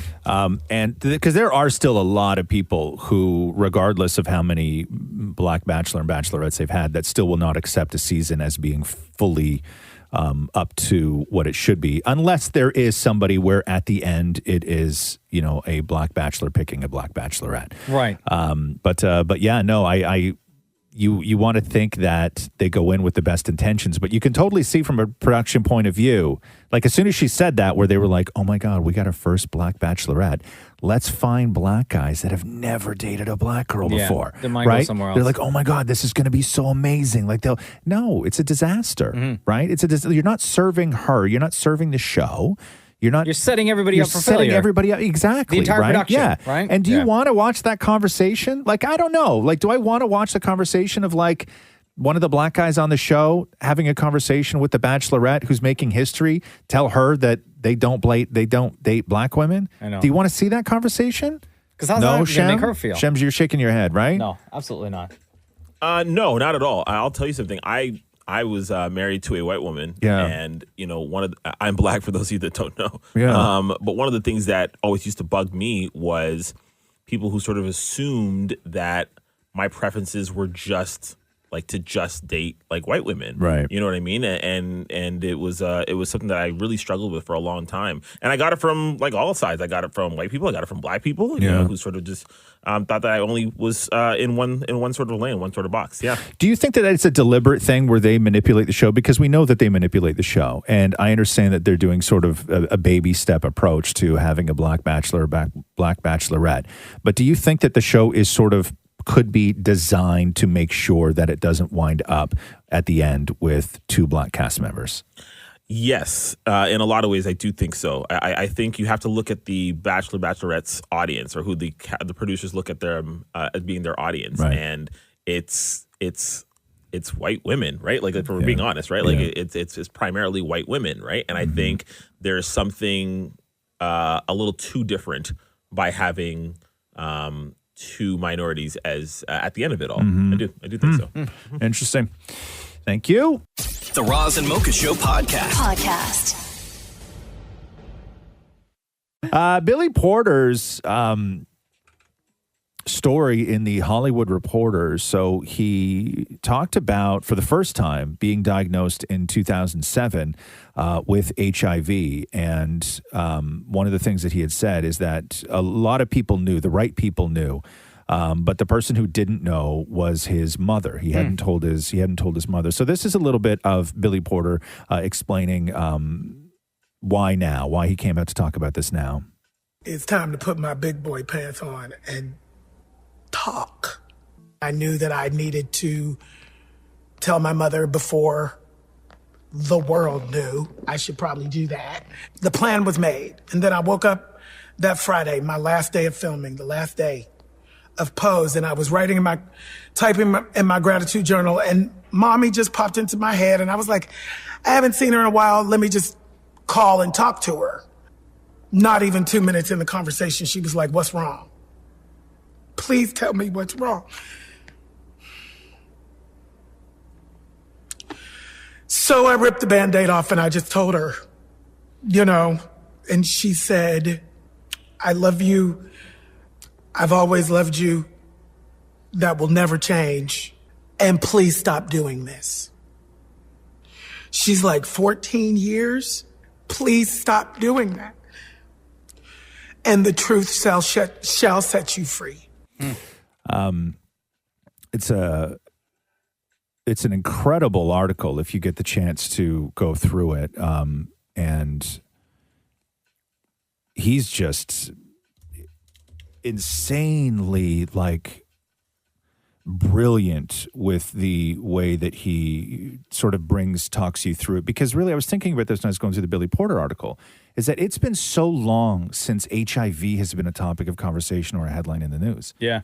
Like in any sort of mainstream way, right? Like you don't hear the big stars, with the benefits and all this stuff Sure. Like we just really don't. We just really don't. It's not that it's not a problem, because it is still a huge problem, but it's just not top of mind anymore. And then to have Billy Porter bring it back sort of in this way with his own story is like, you just realize how devastating it is to sort of live that life, and your heart is just crushed. But here's more with Billy Porter. I got up in front of the cast and the crew and all the people that helped to create this space for me. And I told them the truth. Because at a certain point, the truth is the responsible road. And Maury, come in here for a second. Explain the tie-in to the show, because I don't watch Pose, but I know that you're a huge fan. Does the character have HIV we as just well? found out on Sunday's episode that Pray Tell, his character, has lymphoma, which is caused by AIDS, and he was told this past Sunday that he has 6 months to live. And On the show. And on the premise of the entire episode was him confronting his mother. It's eerie how similar it is to his real life story. Yeah. Huh. My God. I wonder awesome, if part of him Thanks, Mark. doing the reveal or to talk about this is because maybe he knew that people were going to be asking about the show and about his character. I think it might have through that. Yeah, I think it might have given him put it top of mind and given him the courage to maybe do He it. says that he didn't tell the cast and crew about himself until after the last day of filming. Yeah. And there's still more episodes. So unless he only knew, there's no way that they would have planned it out. That's why it's so eerily Yeah, similar. they didn't write it into the show, I don't think, because No. they knew. Yeah. Yeah. But he goes on to say in the article, I'm the healthiest I've been in my entire life. So it's time to let all that go and tell a different story. There is no more stigma. Let's be done with that. It's time. I've been living it and being in the shame of it for long enough is what Billy Porter said. The Roz and Mocha Show podcast. Australia's Bachelorette is breaking new ground with their upcoming season. The series has cast the franchise's first openly bisexual star, 26-year-old Brooke Blurton. Okay. And the people in the house vying for her love and roses will be mixed, both men and women. Oh, okay. Are they all bi as well, or no? Don't know. Or just her? I think just her. But maybe... But then, like, if it's a mix of guys and girls... Yeah, so I think maybe the guys would be straight and the girls would be lesbians or bi. Yeah. But then you have that problem that you've always said, if they ever did, like, a gay bachelor... Right. That anyone... I guess the contestants... Right. There's a risk that they all fall in love with one another. Right. Or So, people fall in love. yes. Right. So in order to prevent that, I think that you would have to have all the guys in the house would have to be straight. All the women in the house would have to be lesbians. Right? In order to sort of prevent that from happening? Yes. Right. But then you would risk the women who are there falling in love with one another. Like, maybe they make a connection with somebody else in the house. As opposed to the Bachelorette. Interesting. Because you wouldn't get that with the guys. Yeah. So yeah. It'll be they're going to try it. Cool to see what happens with this, right? Yeah, there's going to be a journey. She says, I am so ready for this. Having the opportunity to choose my person and who I want in my life is a truly unique and special experience. She is also the first Indigenous star on The Bachelor Australia. And everybody's excited. So sure. A lot of people pumped for that. But she was already on The Bachelor and Bachelor in Paradise Australia. Oh, she was? Right? Yeah, Oh, yeah. okay. So she's one of these that's part of the franchise. Gotcha. So people out there know her. Yes, exactly. Gotcha. The Roz and Mocha Show podcast. Christopher Nolan was accused of removing all the chairs on the set of his Batman movies to prevent people, cast and crew, from sitting. And What's then the beef against sitting? He just wanted everybody to stay active and congregate together as opposed to running off to chairs. But that was shot down. That rumor was shot down. The studio came out and eventually said, no, Chris Nolan did not ban chairs. However, Zack Snyder for Army of the Dead did ban chairs from set. You don't Yes. want people sitting? He said there's no sitting. Like, I banned chairs from the set. He went on to explain that it's really intimate. I can just talk to the actors right there. I'm not back in a monitor across the room. It was definitely the most purely engaged set the most engaged time I've ever had making a movie. I watched it the other night. Army of the Dead. And? I loved it. It's not for Catherine. Really? Oh my God. It's I know not you for got Catherine. special Netflix. Yeah. Where you get it early because it doesn't come out till midnight. Yeah. It's not for Catherine, at all. So is this one of those? It's like it's a me movie, like knowing me and knowing but like here's Jen my and I thing. watch a lot of stuff Okay, together. here's my thing. I love zombie movies, So right? do I. Always have loved zombie movies, and I love fast zombies. I don't like slow walking dumb zombies. Yeah. I like fast, smart zombies. Yeah. And Army of the Dead is fast, smart zombies. Okay. Right? Like I'm into really, like they think they wear like armor, like they wow. negotiate, like it's cool, right? Yeah. But Dave Bautista, I'm a giant fan, and Dave Bautista can 100% carry a movie. Mm-hmm. He is so, and it's weird to me because Dave Bautista does what very few people in that genre have ever been able to do. Sylvester Stallone could do it. Dave Bautista can do it. And there's maybe a handful of other actors that are in that sort of action world that can do it, which is they can break your heart. And Dave Bautista has an emotional level that other actors in that big genre, Big, Dumb, and Loud, don't have. Yeah. And he has that gear where he Really? just becomes this like emotional guy, and he's great in those scenes. I mean, I love watching Bautista blow stuff up, right? But he's so good in those like emotional one-on-one Really? scenes. Yeah, Okay, I'm he's looking forward to he's it. really good. But it is big, it is dumb, it is loud, and I loved it. Oh, yeah, I cannot wait. Cannot wait. Roz and Mocha Q&A. Lots of questions, lots of great questions. Hello, Josh. Welcome to Ask Roz and Mocha. Hey, how's it going? Good, buddy. How are you? Not too bad. What's your question? So my question is, if you had a statue made of yourself, what pose would you be in? Oh. Well, what's your answer, Josh? I'd go for a kind of a Captain Morgan with my right leg up on a rock, Yeah. and then my right hand on my chin, just stroking my beard. Oh, wow. You've given this a lot of thought. A lot of thought. Drink in hand or no? No Okay. drink in hand. All right. I would definitely be sitting. Really? Yeah. I assumed on a toilet. Yeah, probably. Or something where you could take the statue and then put it on toilets, various toilets. Oh, okay. Because that's where I spend most of my time is sitting on the toilet. But as far as like any sort of posed stance, I don't know. Like I don't think I would look good as a statue. Like my posture's all kind of weird and my legs are skinny and like I don't know. Like I think that I would have to be seated with looking comfortable. I'm never comfortable standing. Yeah. Doing anything. Like anytime even I have to shoot something for television where I have to stand, I'm always way less comfortable standing than I am sitting. Really? Like even during this show, like Mocha, when we do this show, Mocha stands for about 90% of the show I'd say so, yeah. and sits for about 10%. I could never do this show At all. standing. Would it feel weird? I would not be able to perform. Try Stand standing up right now. now. No, I don't like it. Oh, you don't like it? No, I don't. No, It's as an not- experiment. No, it's not for me. I know how it is. And sometimes when you go in to do voice work, like somewhere along the lines, and I don't know how this happened, but these people who do voice work, somebody put it in somebody's head that you perform better when you're standing. Right, so I guess for sometimes breathing. That's Makes it stupid. easier to makes breathe. it doesn't. So at some point they took all the stools out of like voice rooms, and they want you to stand. Like some guy will come on and talk in your ear and stuff, and I'm always looking around for the stool, but they all want you to stand. It's dumb. I'm not comfortable. What you want is you want somebody to be at their most comfortable when they have to perform, right? And for me, standing is where I'm least comfortable. So I would say if there's a statue, definitely would be me sitting, and most likely more, yes, on a toilet. Damn, Maury. I was going to say sitting on a bench with room for people to sit next to me to take pictures. Because you think that would... Like that way because people would have no idea who I was, but they'll just be like, oh, there's like a statue. Let's take a picture with the statue. Like a Ronald McDonald out in front of a restaurant? Look at this bench. This creepy old guy sitting here. You take a picture. Yeah, so people would want to like pose with you. Yeah. Wow. Even Yeah. in statue form, you're so desperate to go viral. Yeah. What's the point otherwise? Even in statue exactly. form, right? You just want your statue to go viral. Yeah. Now, Mocha, what about you? Oh, well, I would be standing. Absolutely. I'd be wearing a hat. Yeah.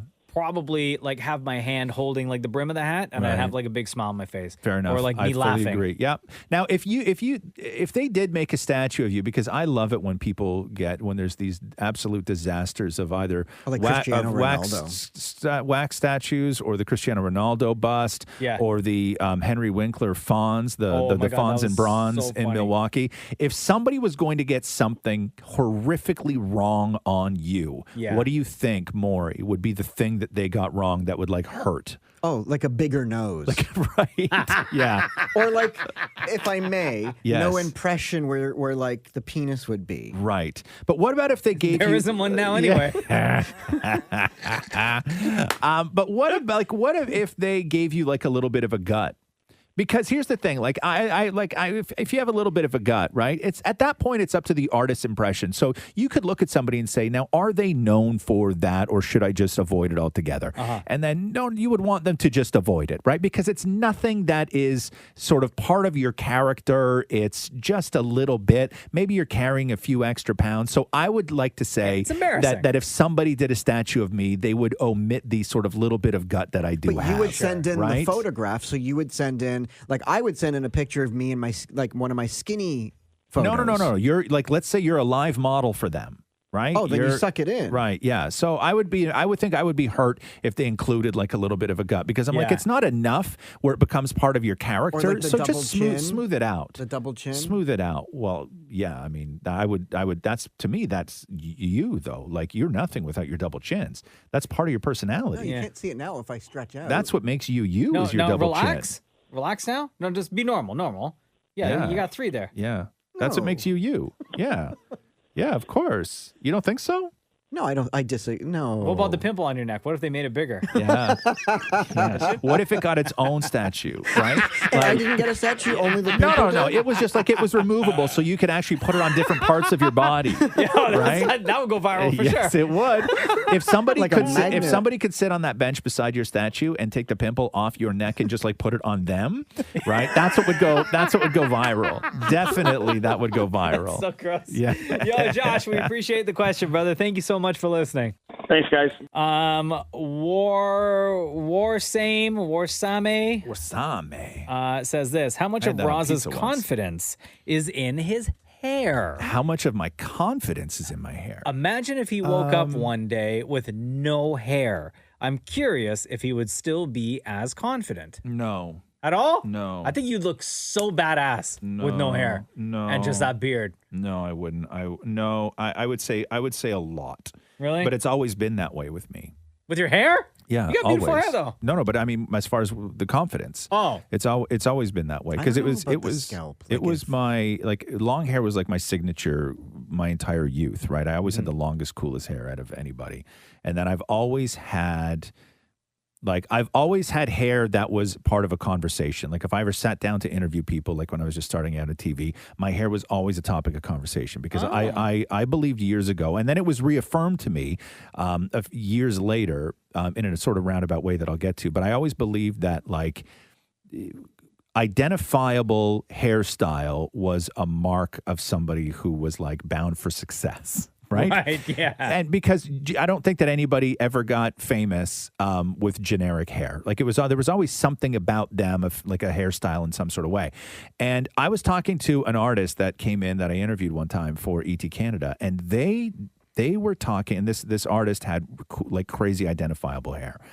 And they said that they were talking to like one of those old-timey producers who used to work with like Michael Jackson and stuff like that, like Quincy Jones or what's the other guy? Not Quincy Jones, but like another one of those big legendary producers. And this young artist went in there. You know who? You remember Francesco Yates, right? Yes, with the big curly afro, poofy right? curly big afro, poofy curly hair. He worked with like Pharrell for a Yeah. quick So moment of time. so he was talking to this big legendary producer, and the conversation of hair came up, and he had asked, should I do something with it? Should we cut it? Should we whatever? And he said, name me one superstar that's a guy that part of their identity is not their hair. He's like, hair on a guy is, you cannot achieve that level of superstardom unless your hair is part of your identity. Oh, wow. Yeah. And this was like somebody who'd worked with Michael Jackson and all Yeah, these other yeah, people, yeah. right? And so that was his sort of philosophy, is that, he could tell right away if somebody was going to be a star based on whether they had an identifiable haircut or not, which is crazy to think about until you actually start thinking about it. Because you think about the person, you think about the hair. Yes, exactly, right? So I would say a great deal of my identity is tied into my hair. But if I woke up and it just like started falling out, if I woke up bald, that would be fine. You just live your life. But if I woke up at the age I am now, where like handfuls of it were coming out of the shower, and I sort of like slowly started to get like a receding hairline and stuff, I would shave it. Yeah, I think you would look badass. Oh God, I couldn't live like. I think your head is too like elongated. Long, like I have a canoe head. No, it's not. Like I'm trying to picture you bald right now while you were telling your story, and I just feel as though it's too elongated for baldness. Really, huh? You know what I did want to do for a while though is I wanted to shave my eyebrows off. Why? Yeah, when I was younger, I thought I would. I thought you meant like recently. Hell no, no, you can't. No, listen, that you Does it grow back? It doesn't grow back. Yeah, it does. Yeah. Does it really? You lose the ability, the freedom to shave your eyebrows off as soon as you become a father. I think anyway. You could do what some kids do, which is just shave in a line. No, I wouldn't do that. I would go like full, like if you take your pinkies and raise your eyebrows up really, really high and take your pinkies and push them up, that's sort of what you would look like. Yeah. Right? With no eyebrows. Yeah, it's slightly creepy. No, totally normal. You should do it today. Do it when you get home. Yeah. No, I thought about that for a while, but you can't show up and pick your kid up for school with no eyebrows. Yeah, no. Like as a regular dad. Yeah. Nah. Then you'd have to reach for like your girl's mascara and start. Super weird. Draw them on? Fill them in. Yeah. Oh, that's a I did that once when I went drag. What? Which is weird. When you go drag, they take you cover up your eyebrows with makeup yeah, and then and then draw them back on. Yes. Which I found confusing. I'm like, if I already have them, why put them back? No, because they don't want natural looking eyebrows. When you're in drag, nothing's natural. No, you want to do away with anything that you looks want fabulous. Yeah, you exactly. Dallas asks, what movie would you want to watch in virtual reality? None. Zero. You don't even like super HD stuff. Nope. Like 1080p is Nah. like your max, Magic right? Mike. That's Magic it. Mike. Magic Mike. Magic Mike. Oh, wow. Yeah. Have you ever watched the movie in VR? No. Where you like turn your head around and like you can look around like the No. world and stuff like that? I haven't. I've watched just straight up 3D. Yeah. I haven't watched anything VR. Have you? Yeah. I mean, I've seen video games and stuff, but not like yeah. actual movies. Do they have VR movies? No, not like a true VR movie kind of thing, but like there's other things that you can watch on VR that were shot like a movie. Not much plot. Usually come in like 4 or 5 minute chunks. Maybe you watch it alone, exclusively. I'm like, how long is it going to take before Mocha says something? Maury didn't jump in yet. But Well, I you was knew trying the answer. No, I was waiting for you to figure it out. I'm not going to ruin the Have you fun. watched that in VR, Maury? Yeah, don't What? remember we showed Maury remember Yeah. we had a VR helmet in here and Maury's like, what do you do with this? Oh, And then we put it in, but only it wasn't gay, it was straight. Right? Remember Maury's reaction to being that immersed in that Threw the world? goggles on the floor. I'm like, He was this horrified. is wrong. Horrified. I think he went to church after that. So can we all agree Magic Mike?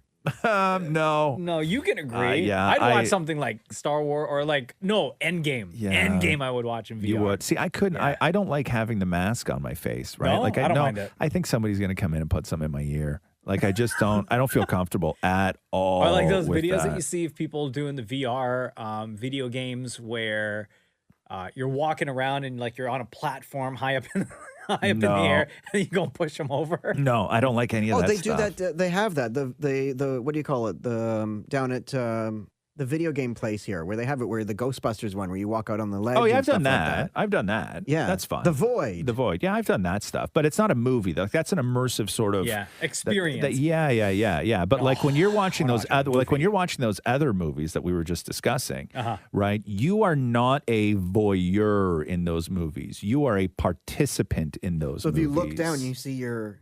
Not your. No, but what it's supposed to be. So the yours. perspective, so the way it's filmed is one of the participants will put the camera, the VR camera, like on their forehead.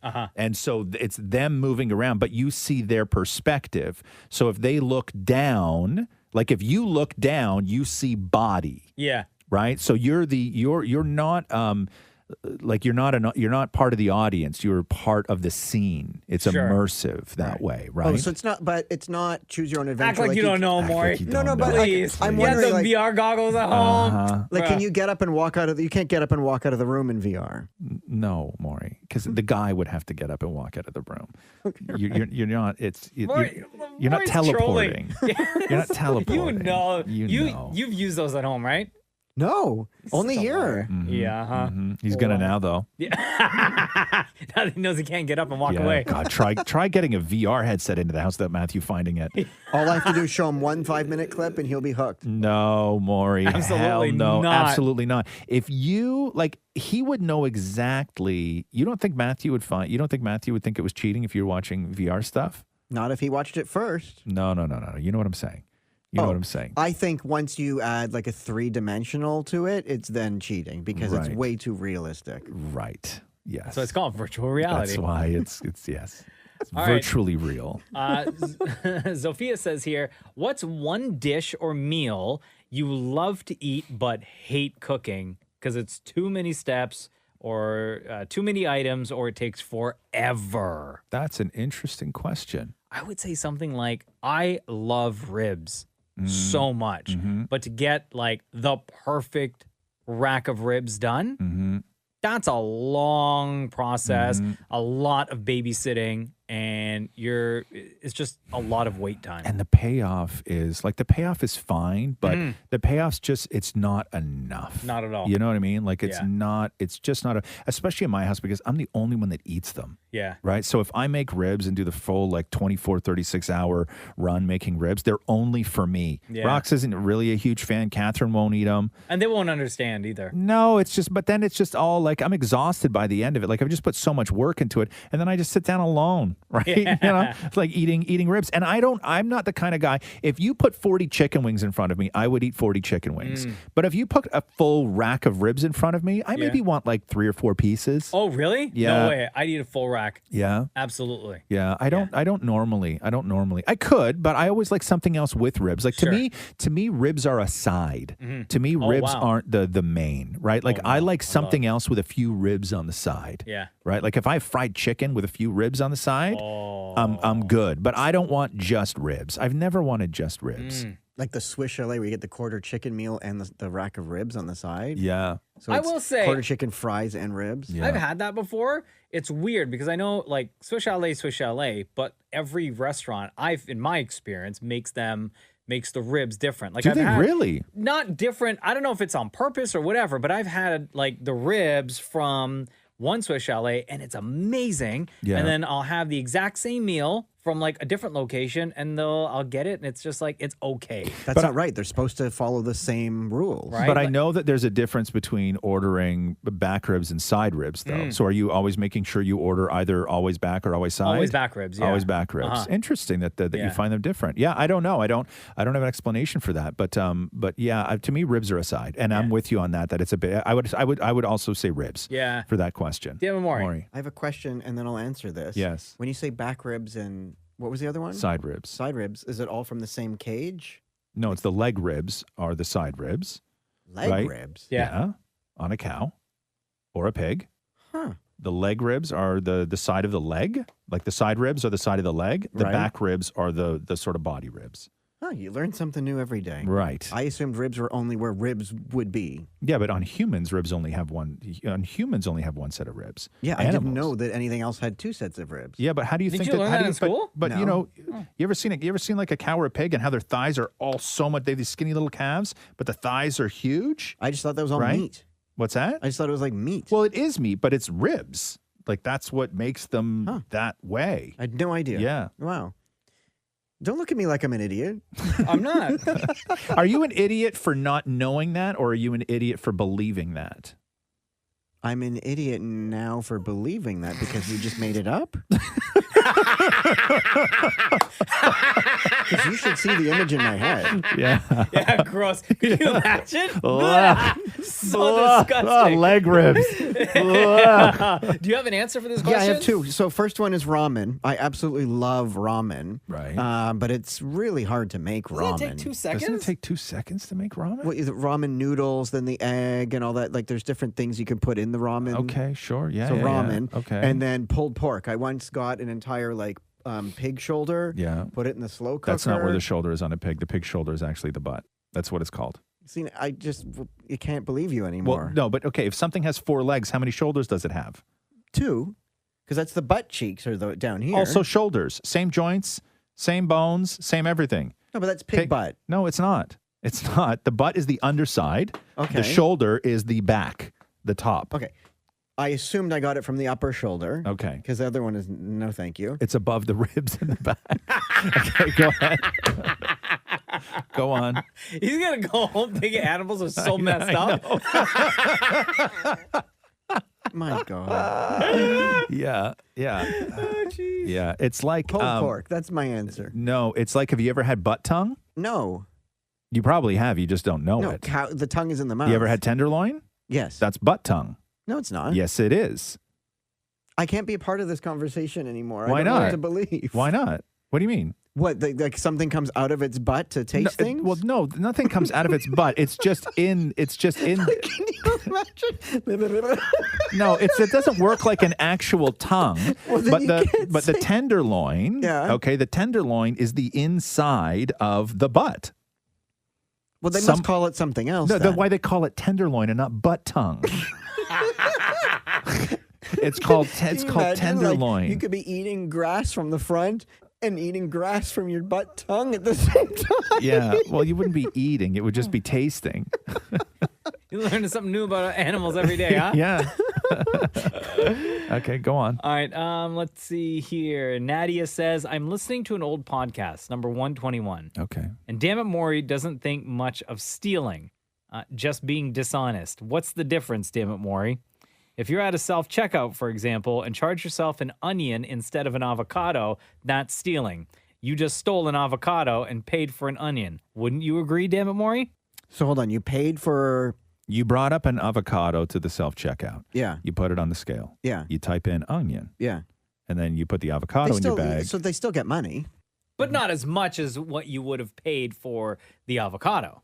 Did I type in the onion by mistake? No. Deliberate. So I purposely... See, the Because thing you is, know that the onion is cheaper yeah, than but the when I am avocado. walking away with things in the grocery store, I'm not purposely stealing something. No, but I think what she's saying, because I can't remember the conversation That's not being from that. dishonest if the cashier puts something in your bag mistakenly. But you've never deliberately not run something over the scanner at the self-checkout and put it in your bag? No, I might say that I used 0 bags and used 6 bags. Right. I might, if I do the checkout... I might. I have. Sure. And if the cashier rings something through or it doesn't scan and she still puts in the bag, right? Sure, but I've never purposely stolen because this is something. when we were talking about, because you guys were saying at your grocery stores that they have like the detectors to find out if you're walking out of the store. Yes. And my store doesn't. At all. At all. That's so Which is weird. weird. At all. Yeah. No, now I remember that. Now I remember this conversation because they were talking about in the UK how much dollars in product go unpaid for every year just because of self-checkout and how many people will, walk up with, because I guess it's different there. You can punch in what kind of meat you have. And instead of saying that you have butt tongue or tenderloin, you would say that you had like a pork chop or whatever it was. And then you punch in a different code and then you're paying for pork chop and not butt tongue, tenderloin, right? And then you put that in your bag. So they were talking about...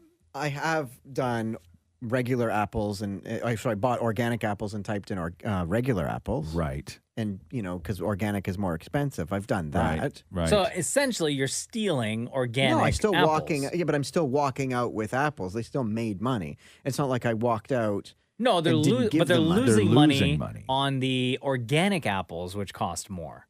Yeah, but apples to me, organic or not, they're all organic. They grow in the. I don't believe in that. So why are you buying those ones then? If you don't I'm believe? sent it's on the list. Matthew wants organic apples. Yeah. But I'm like, Now, apples are apples. When you say you don't believe what? I don't believe that there's a difference between organic and not organic. Okay. You're such a liar. I think everything's the same. No, because, you don't. Bananas grow on trees. Right. Organic or not, they're still a tree. Right. Okay. Apples You still said grow on- bananas with an I, huh? Bananas. Yeah, bananas. You want to know what I believe in? Bananas with an I. Bananas. That's like, what's the other thing? Oh, balcony with an E. Balcony. I like my banana on the balcony. Rayman46 asks a question for you, Roz. And actually, I think the answer is going to be no, or quite quick. How does Roz cook salmon? Don't. Yeah, easy. It's vile. Ooh, have you ever had boiled salmon? Ew, that sounds so gross. When I was on a cleanse once, Ew. boiled salmon was what you could have. Ew, but doesn't it like just become flaky and just like start separating in the water? No. Why would you ever boil And it's not salmon? blubbery. Like And it's how do you have it? What do you have it with? like a side of like steamed potatoes. Boiled salmon. I've never heard that. Yo, let me look Boiled salmon. Boiled salmon You with like a had- little bit of lemon on top. So wait a second. You boil a pot of water and you drop throw your salmon in. like a salmon fillet, Yeah. or like a whole fish. No, a little salmon fillet. A salmon fillet, Not frozen, because then you have a problem. Okay, so you throw the salmon fillet in the boiling water. How long do you leave it in the boiling water for? 7 minutes. 7 minutes, and then you scoop it out of the boiling You water. scoop it out of the water, put it on your plate with your steamed potatoes. Steamed potatoes and boiled salmon. Okay. Wow, Maury's right. This is a thing. Yeah. Poached salmon. Oh, poached. Oh, okay. Yeah. Bring to a boil, reduce to a simmer, Cover, cook for 8 minutes. Season the salmon with salt and gently lower into simmering liquid.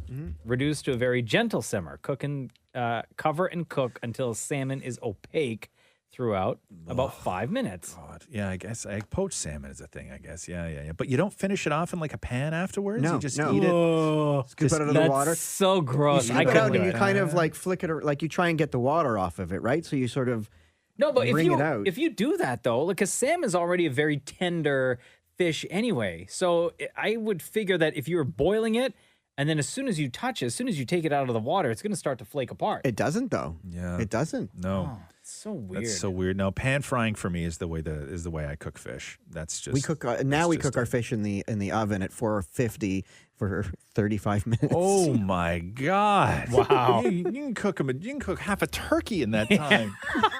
Why not just pan fry it? Matthew doesn't like that. Pan-fried fish I'm is not the allowed to best. put anything pan fried because Matthew can't stand when it starts smelling up the place, and then when you come back in from outside and your whole place smells like salmon. Oh, I yeah, like see. cooked. I like walking in and smelling that cooked smell. Yeah. He does not. That's like me. I fill my house full of smoke every single day when I'm cooking. Yeah. Full. I cook everything so hot, right? Full. And the fan's going and there's grease. Everything in my house is covered in grease from cooking. Really? We have to clean it. Like when we do like a full clean, I have to clean the tops of the lights, the counters, the floor, everything, because I cook with oil at a very high temperature. Everything. And It's just slippery in there. everything is lubed, is what it feels like, right?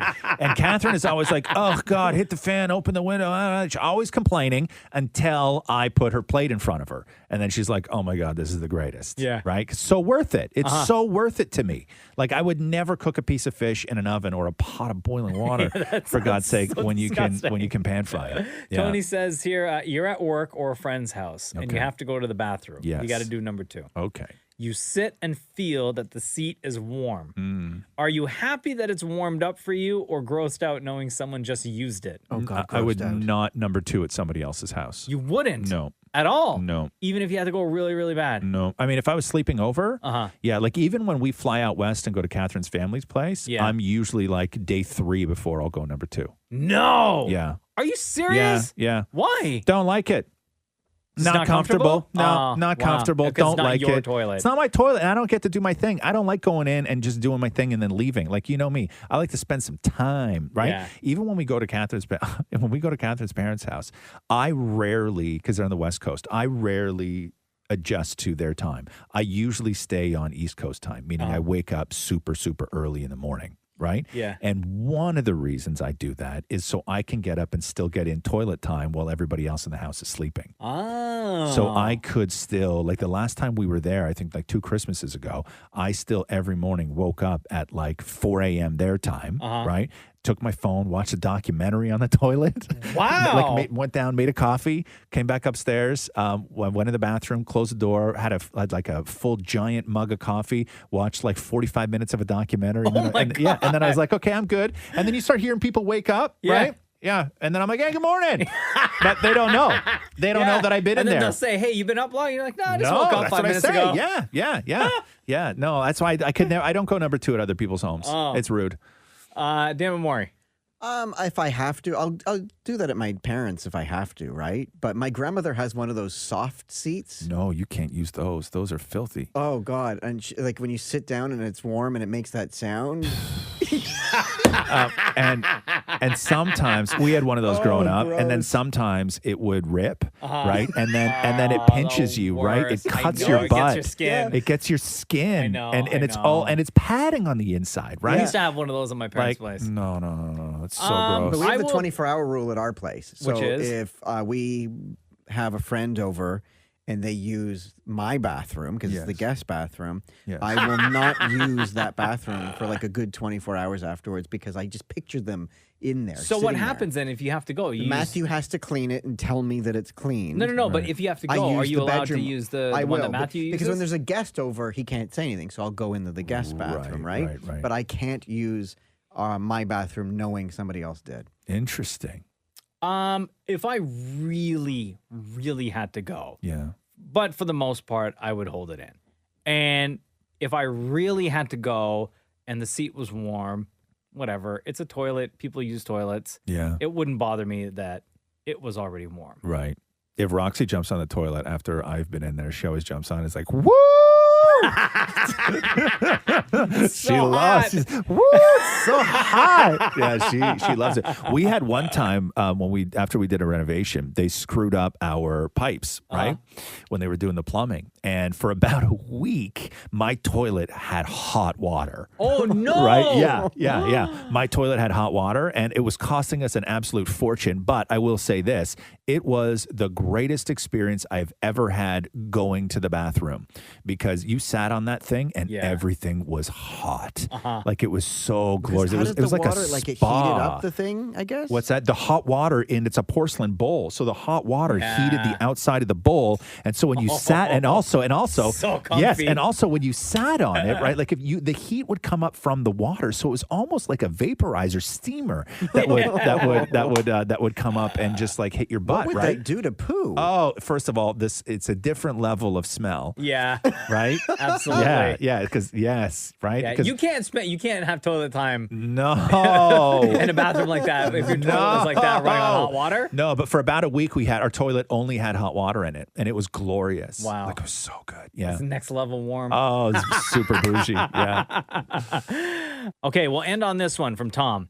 When is the appropriate time to throw away your holiday cards that you received, or do you keep them forever? I mean, normally when the tree comes down, I would say. Same. Right? We keep ours up. We have them like on a table or where the fireplace is. Yeah. Until it's time to take But the tree then, down. but then, what do you do with them? Do you pack them up and store them for next year so you can display them again the following year? Or do you No, we just garbage recycle them. Yeah. Yeah.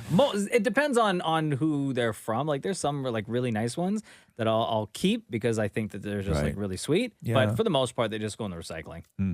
I have all cards from every year. I have Yeah. a big bin and I put them in there. I've never gotten rid of a card. But why do you keep them?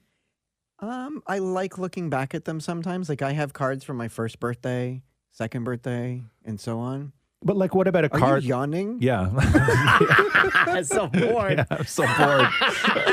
So bored listening to Maury talk about his Christmas card collection. Reading his birthday card from when he turned one. Is there anything worse than telling a story to somebody and they start yawning? As soon as I'm Maury like, was you like, I sometimes like to go back and read the birthday cards I got when I was 1. I was like, there was just no holding it in anymore. I was just like, I'm so bored right now. I didn't ask the question. I'm only answering I know, it. but we at least have to try and do our best to make the answers exciting for the people, Maury. Okay, But so yeah. you go back and read cards from when you were a year old. Yeah. Where's this bin? In the condo, or you have it in the storage? No, the bin's in the condo. It's on top of my toolkit with my movie collection. Great, fascinating. Does Matthew keep his cards? No. Oh, all right. God forbid. That's a great story. All right, find us on Instagram at Kiss925. That is where we post Ask Roz and Mocha. That's where we get these questions from, and we always love talking to you. We'll get one of I you to even join kept us. all the kissograms I got when I went to overnight camp. What? We used to do. What about like Valentine's cards that you got when you were in grade school? Did I you have keep Valentine's those? Day cards even from exes that I still have. Really? Yeah. What? Yeah. Why would you keep those? Because it's like, I can't get rid of those. It's a greeting card. It's part of my past. It's one of the few times somebody's actually said that they loved you, right? No, that was not written in there. Oh, okay. Ouch. Ow. That's harsh. This has been the Roz and Mocha Show podcast. Thanks for listening to the Roz and Mocha Show podcast. Catch the guys live Weekday mornings from 6 to 10. on Kiss 92.5 Kiss925.com. or download the Kiss 92.5 app.